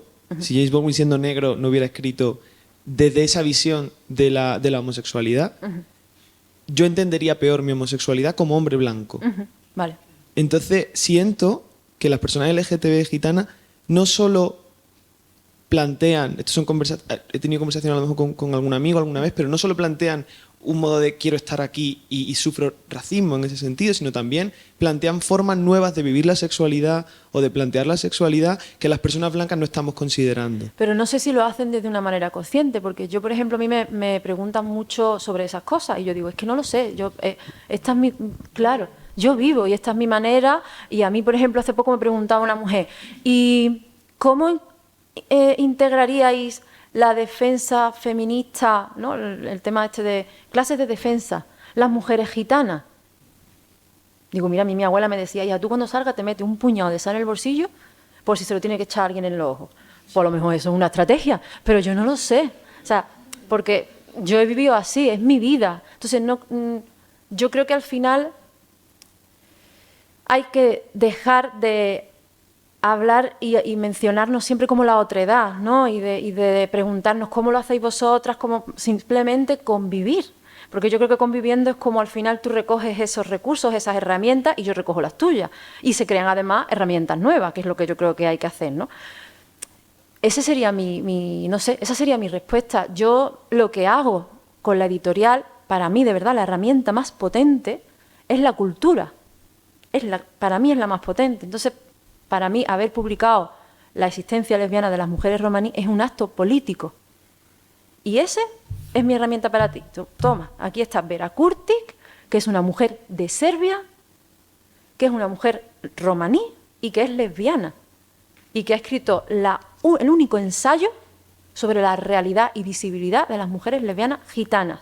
Pero es que aún así se unen mujeres gitanas lesbianas de España que han escrito sobre cómo viven, cómo sienten, cómo se visibilizan, qué significa la visibilización, porque es verdad que a lo mejor yo utilizo como arma la invisibilización, que eso es otra cosa. Las mujeres no gitanas lesbianas muchas veces hablan de visibilizarnos, pero es que a lo mejor yo como gitana tengo que utilizar la invisibilización y utilizar la visibilización a mi manera, ¿no? Igual que el feminismo o la palabra feminismo. Yo te digo, lee este libro, lee a Vera Kurtik y verás cómo ahí sacas herramientas. Esa creo que sería la respuesta que te diría. Nada.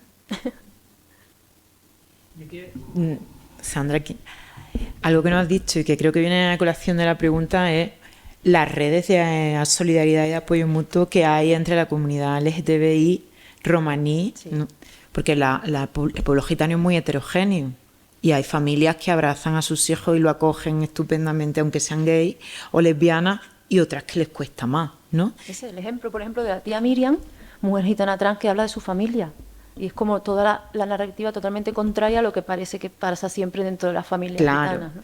Y la red que habéis construido, en parte, de ayuda mutua ante situaciones de dificultad, o sea, están autoorganizadas. Empezó Berberi Pen, que tú también estuviste. Berberi Pen es una asociación LGTBI gitana, y después, bueno, y de manera informal habéis construido bastantes redes, incluso a nivel europeo. ¿No? Eso yo creo que ese sindicalismo. Pero yo creo que eso va a los gitanos, ¿no? Yo creo que ahí entra los gitanos, ¿no? El construir esa red, Claro. porque yo no construyo una red conscientemente politizada, sino digo, necesito a mis primos y mis primas porque necesito reconocerme, no sentirme siempre el perro verde, ¿no? Y ahí es cuando yo conozco, por ejemplo, a Demetrio Gómez, ¿no? Que es el presidente de Berberi Pen, pero a raíz de Demetrio, pues conozco otras figuras como Sandra Selimovic, ¿no? Que para mí fue como un descubrimiento, o Negri, que para mí ver a Noelia Heredia la Negri cantando con un cajón de la bandera LGBT, la primera vez que yo vi a una mujer lesbiana gitana, yo decía, existen, cuando no soy yo la única. O sea, porque es así, porque cuando no ves, no existe, ¿no? Entonces, para mí eso a mí me ayudó mucho y al final, a raíz de eso sí se ha construido una red que al principio, pues como herramienta, fue un poquito más clandestina y poco a poco quienes se han querido ir visibilizando y, por ejemplo, Alba Flores, ¿no? que tiene ese altavoz que ha querido también estar ahí presente, ¿no? Estas cosas ni se las imaginaban, ¿eh? Se han bajado las gitanas del cuadro de Sorolla. ¿Qué más cositas? Si quieren ustedes también comentar más cosas que no sean de esta mesa, porque ayer no hubo lugar a coloquio, pero como toda la jornada está pensada como un diálogo, y ahora Noelia ha dialogado con ayer, pues Con ayer. con ayer, con lo de ayer, pues si quieren ustedes pueden también dialogar con esto. Quiero decir que puede ser un coloquio no de la mesa, sino de todo lo que ha transcurrido en la jornada hasta ahora. Pero es que están ahí que no... A mí me gustaría, por ejemplo, saber si lo que ha dicho, que al final nosotras, es de decir que nosotras a los 10 minutos de la charla nos removió tanto que era como o decimos algo antes de que termine, porque una hora es una hora, o nos levantamos y nos vamos. Entonces, no pudimos aguantarlo. Nos levantamos, nos fuimos y luego pues estuvimos debatiendo. Y a mí me gustaría saber si, siendo de verdad sinceros y sinceras, si en alguna de vuestras mentes pasó lo que estaba diciendo era...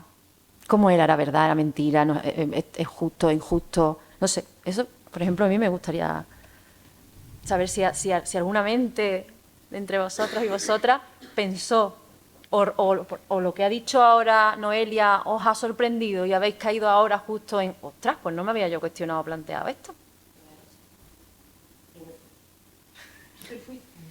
Me sentía un poco extraña porque no sé.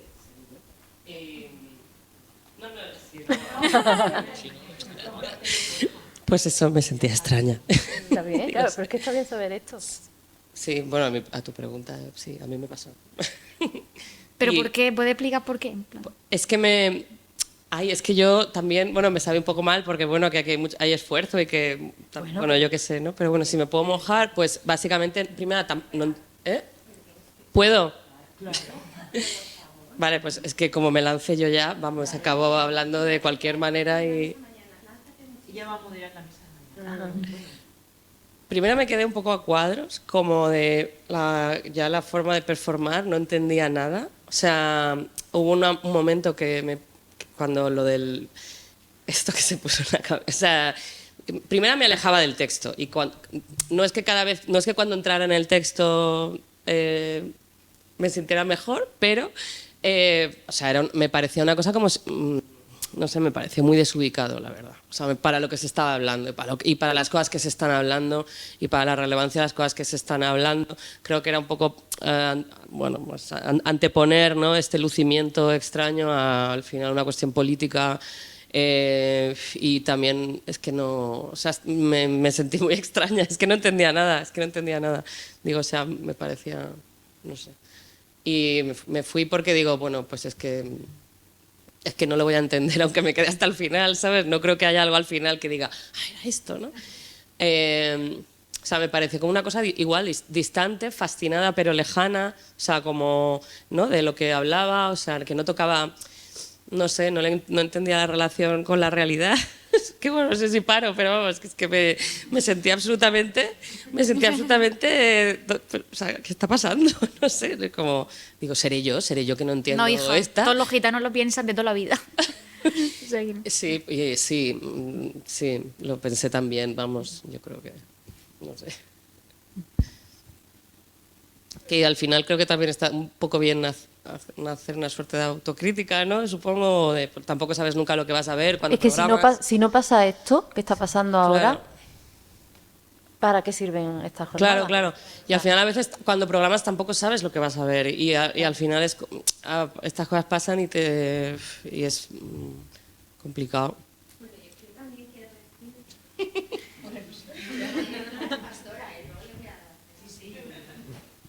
O sea, yo también creo que los discursos de Pedro G. Romero, ¿no? También es por este desconocimiento que tú me has preguntado algo, ¿no? En el sistema del arte, o sea, el sistema del arte luego es un mundo muchas veces muy alejado de muchas realidades, ¿no?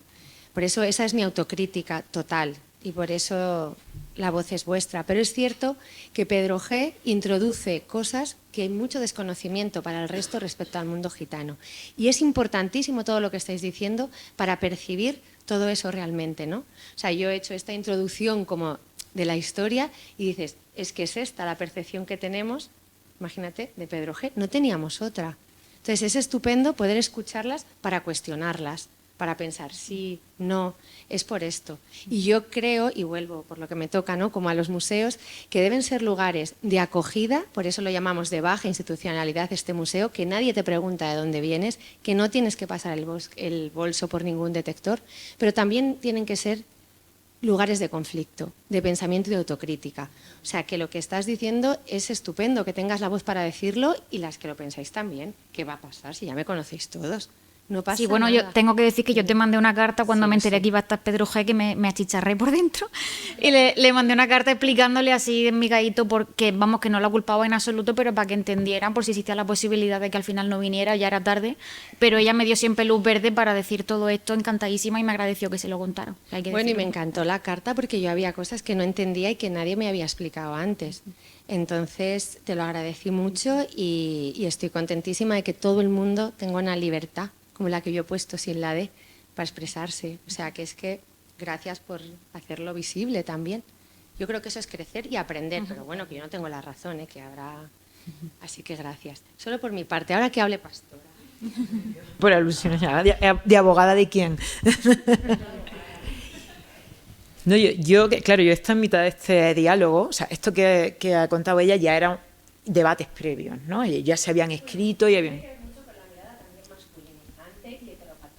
Una mujer con un discurso así jamás hubiera podido contarlo, ¿no? Tampoco ni el flamenco, no nos hubieran dejado.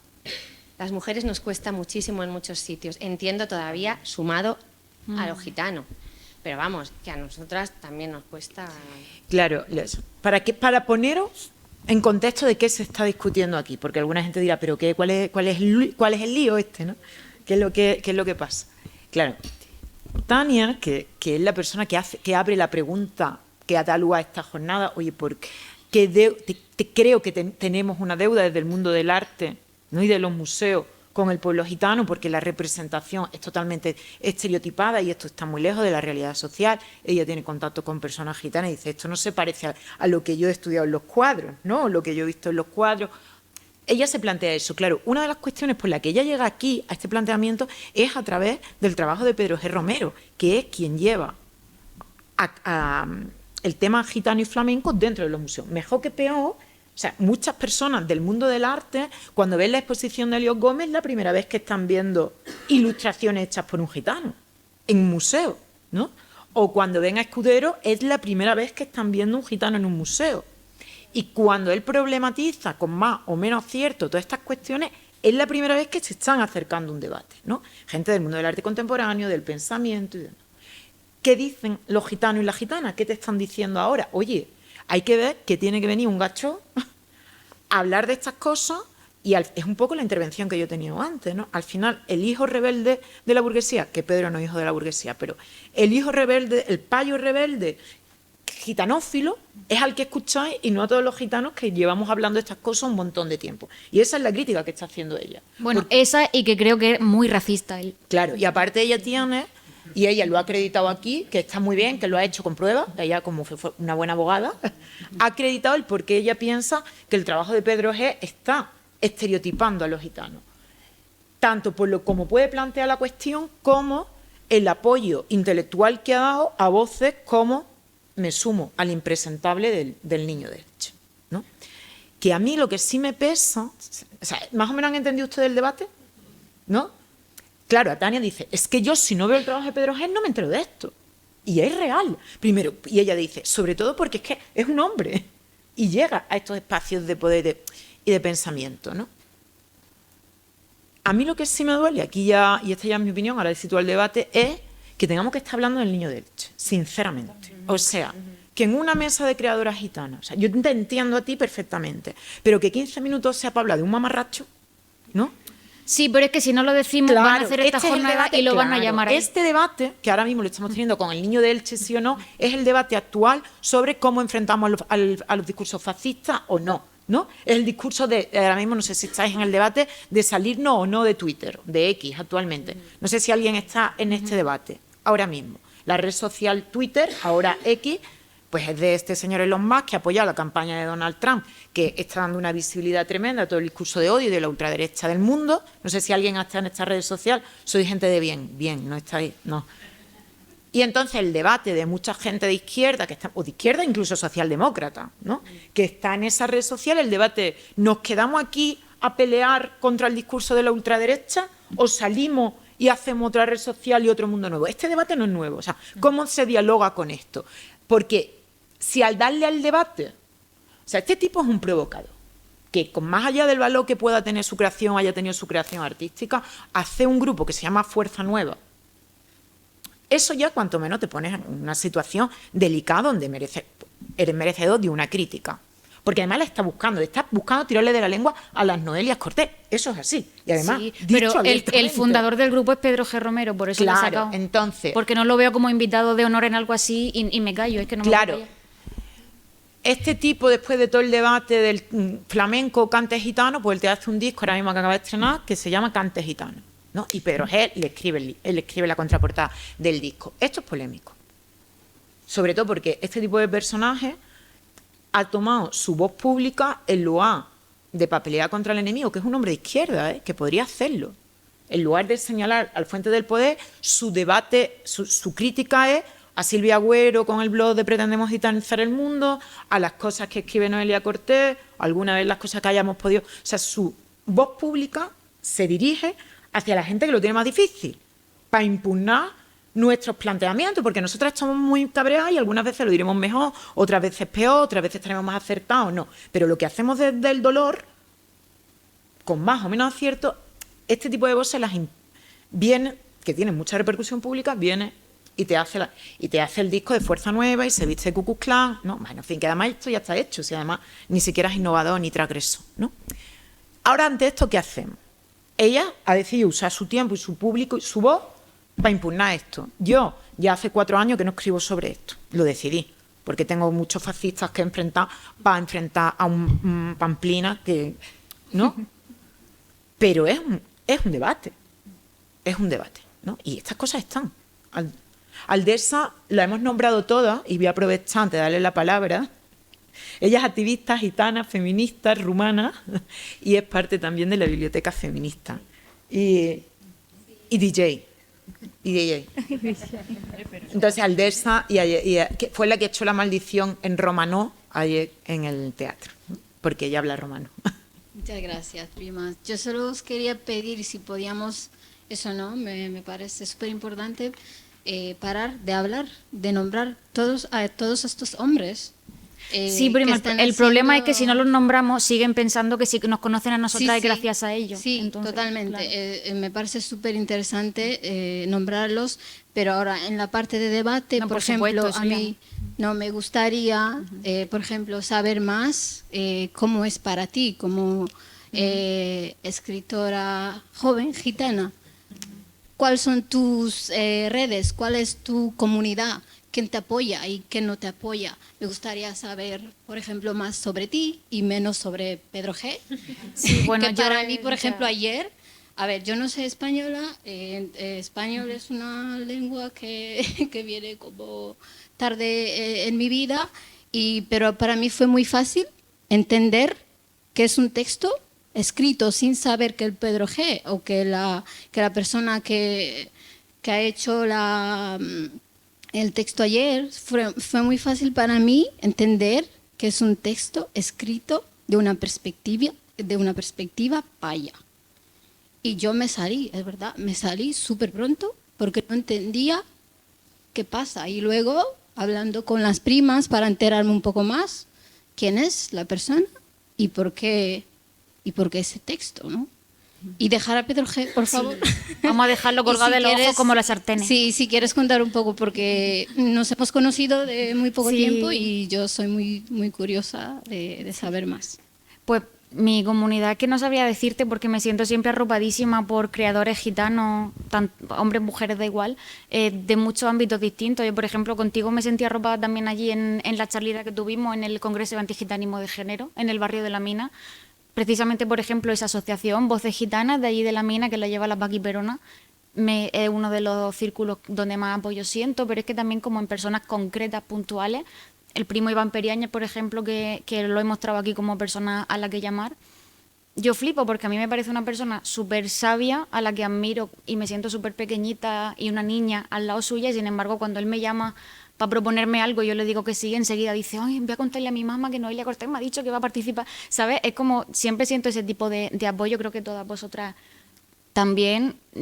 A la prima pastora ya la había conocido una vez antes en Barcelona y desde que la vi sentí que éramos ya conocidas de hace muchísimo tiempo porque siempre siento el apoyo de toda esta gente y yo pues como escritora lo que siempre intento es pues precisamente esto, ¿no? Desfolclorizar y que se conozca la mirada gitana, que lo que se juzga sobre los gitanos no se juzgue sobre lo que interpreta otra persona, me da igual quién sea su nombre, su carrera, todo, sino desde la propia mirada gitana, porque al final tú no quieres ir a un evento sobre violencia de género y que te hable un señor que ha maltratado. Tú quieres que te hable una mujer, haya vivido o no la violencia de género, que la haya estudiado en profundidad y que esté ahí dentro, ¿no? Entonces yo siempre intento al final utilizar mi espacio para que las voces que queden sean las que de verdad tienen que narrarse, porque si no, es que siempre hemos sido un pueblo ágrafo, ¿no? O sea, no hemos podido acostar en los archivos históricos de los pueblos, no nos han dejado escolarizarnos hasta hace 4 días, no hemos podido estar en ninguna parte, entonces por eso mi pelea constante de que las voces que se escuchan sean siempre o gitanas o voces que al menos humanicen al pueblo gitano.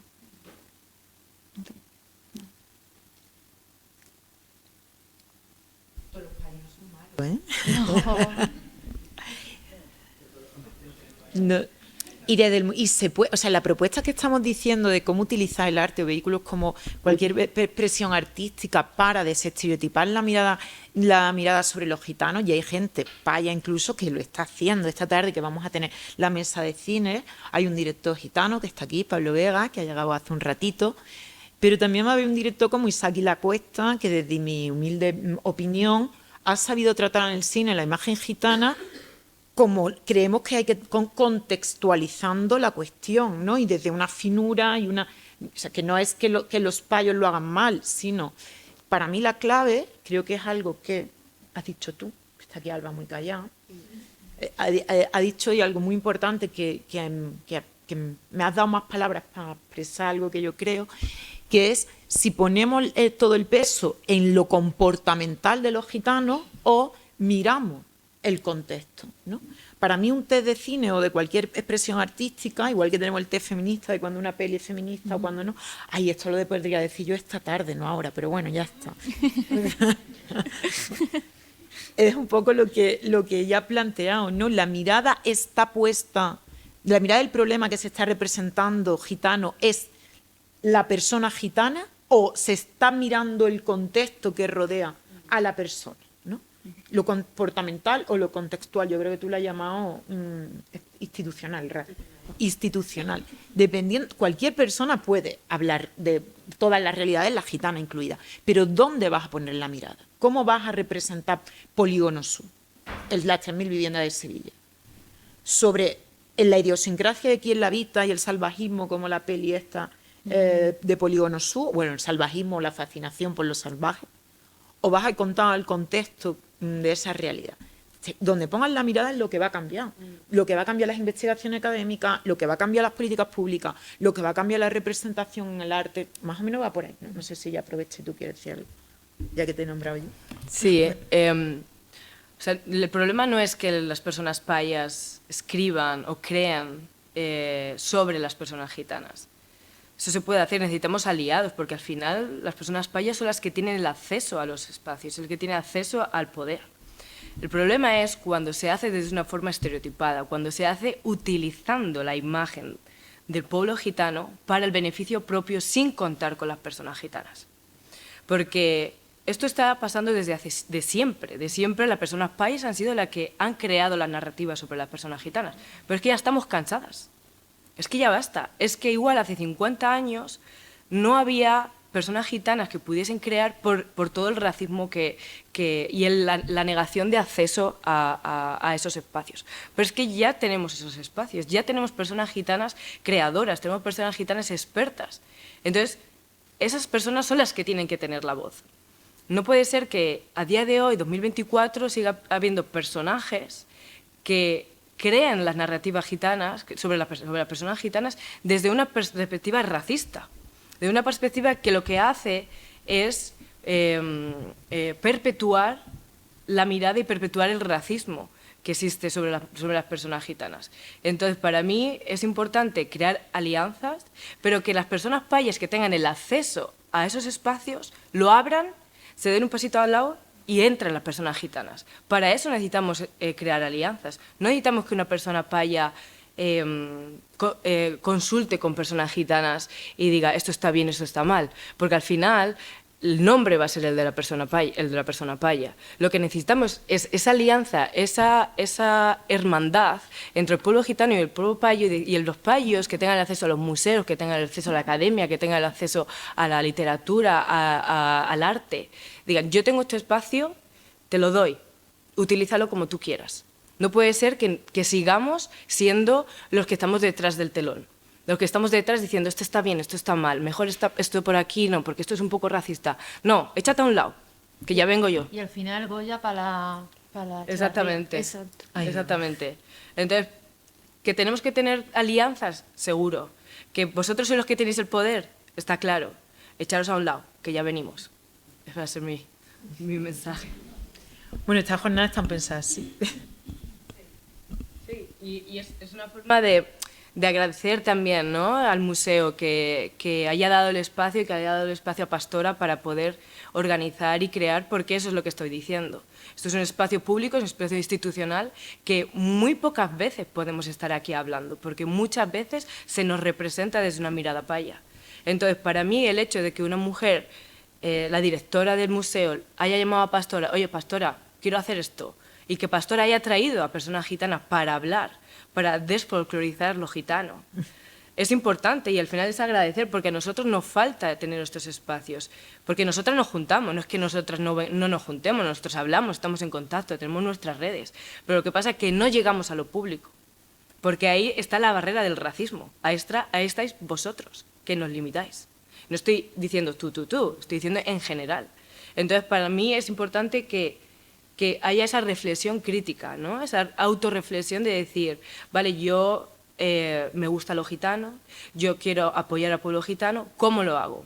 Igual tienes que hablar con una persona gitana y decir, ¿cómo puedo hacer yo esto? La cuestión es preguntar y no dar nada por hecho, porque eso es lo que ha pasado siempre, ¿no? Lo que ha pasado siempre es que yo tengo un amigo gitano, entonces mi vecino es gitano, entonces yo ya sé lo que pasa con los gitanos. No, mentira, tú no sabes nada. Entonces lo que tienes que hacer es preguntar.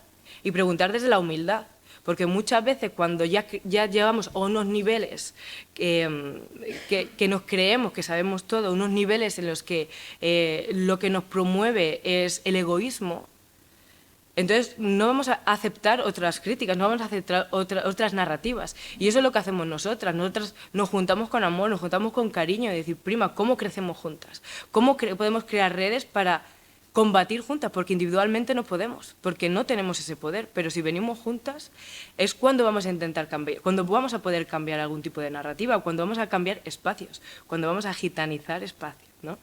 Entonces, para mí es importante que Pastora nos haya contado con nosotras, con mujeres jóvenes, feministas, gitanas, antirracistas, que parece que mezclar en una frase todo eso es algo, ¿no? Es algo de decir, de películas. No, es que estamos aquí, es que somos lesbianas, es que somos gitanas, es que somos antirracistas, es que trabajamos el ecologismo, es que trabajamos lo rural, es que no nos limitéis, siempre poniéndonos detrás. Es que detrás, sin poder tener nuestra propia alianza así, que entramos. El trabajo de la alianza, ¿no? A mí me gusta. Yo creo que, por ejemplo, hoy ejemplifica mucho esa responsabilidad de la, ¿no? Porque no es, ¿vale? Y de nosotras vivimos o somos mestizas. Digo, a mí necesito, o muchas personas gitanas necesitamos separación, esa autocura, el arte, lo he encontrado, y me encanta además trabajar con personas gitanas, con jóvenes gitanas, para trabajar, a canalizar, viven, cómo identifican la identidad, y a través de lo que expresan hay mucha historia, ¿no? Que la figura aliada es una figura muy responsable, ¿no? Yo decía, ¿no? Necesito escuchar frases positivas, ¿vale? Necesito ir curando ese trauma heredado, porque las personas gitanas tenemos ese trauma heredado, y yo veo muchos niños y niñas gitanas a los que les cuesta decir soy gitano, soy gitana, y ese proceso de reparación con la palabra que les identifica, ¿no? Yo me quedo, por ejemplo, con una frase de Alba que dice: yo soy fruto del amor entre un gitano y una paya. Y esa frase para mí ejemplifica muy bien la alianza. Entonces, si no duele, es que no se está haciendo bien. Si no pica, si no se crean estos espacios, es que no se está haciendo bien. Entonces, yo creo que ese es el paso. O seguir creando estos espacios en los que al principio vamos a tener que seguir nombrando a quienes no queremos nombrar, pero es que para dar este paso vamos a llegar al paso de, pues ya, ahora vamos a llamar a esta persona, y ya nadie se acordará de ese otro nombre, ¿no? Entonces, yo creo que lo estamos haciendo todos muy bien. Podemos dar un aplauso en una comer, ¿no?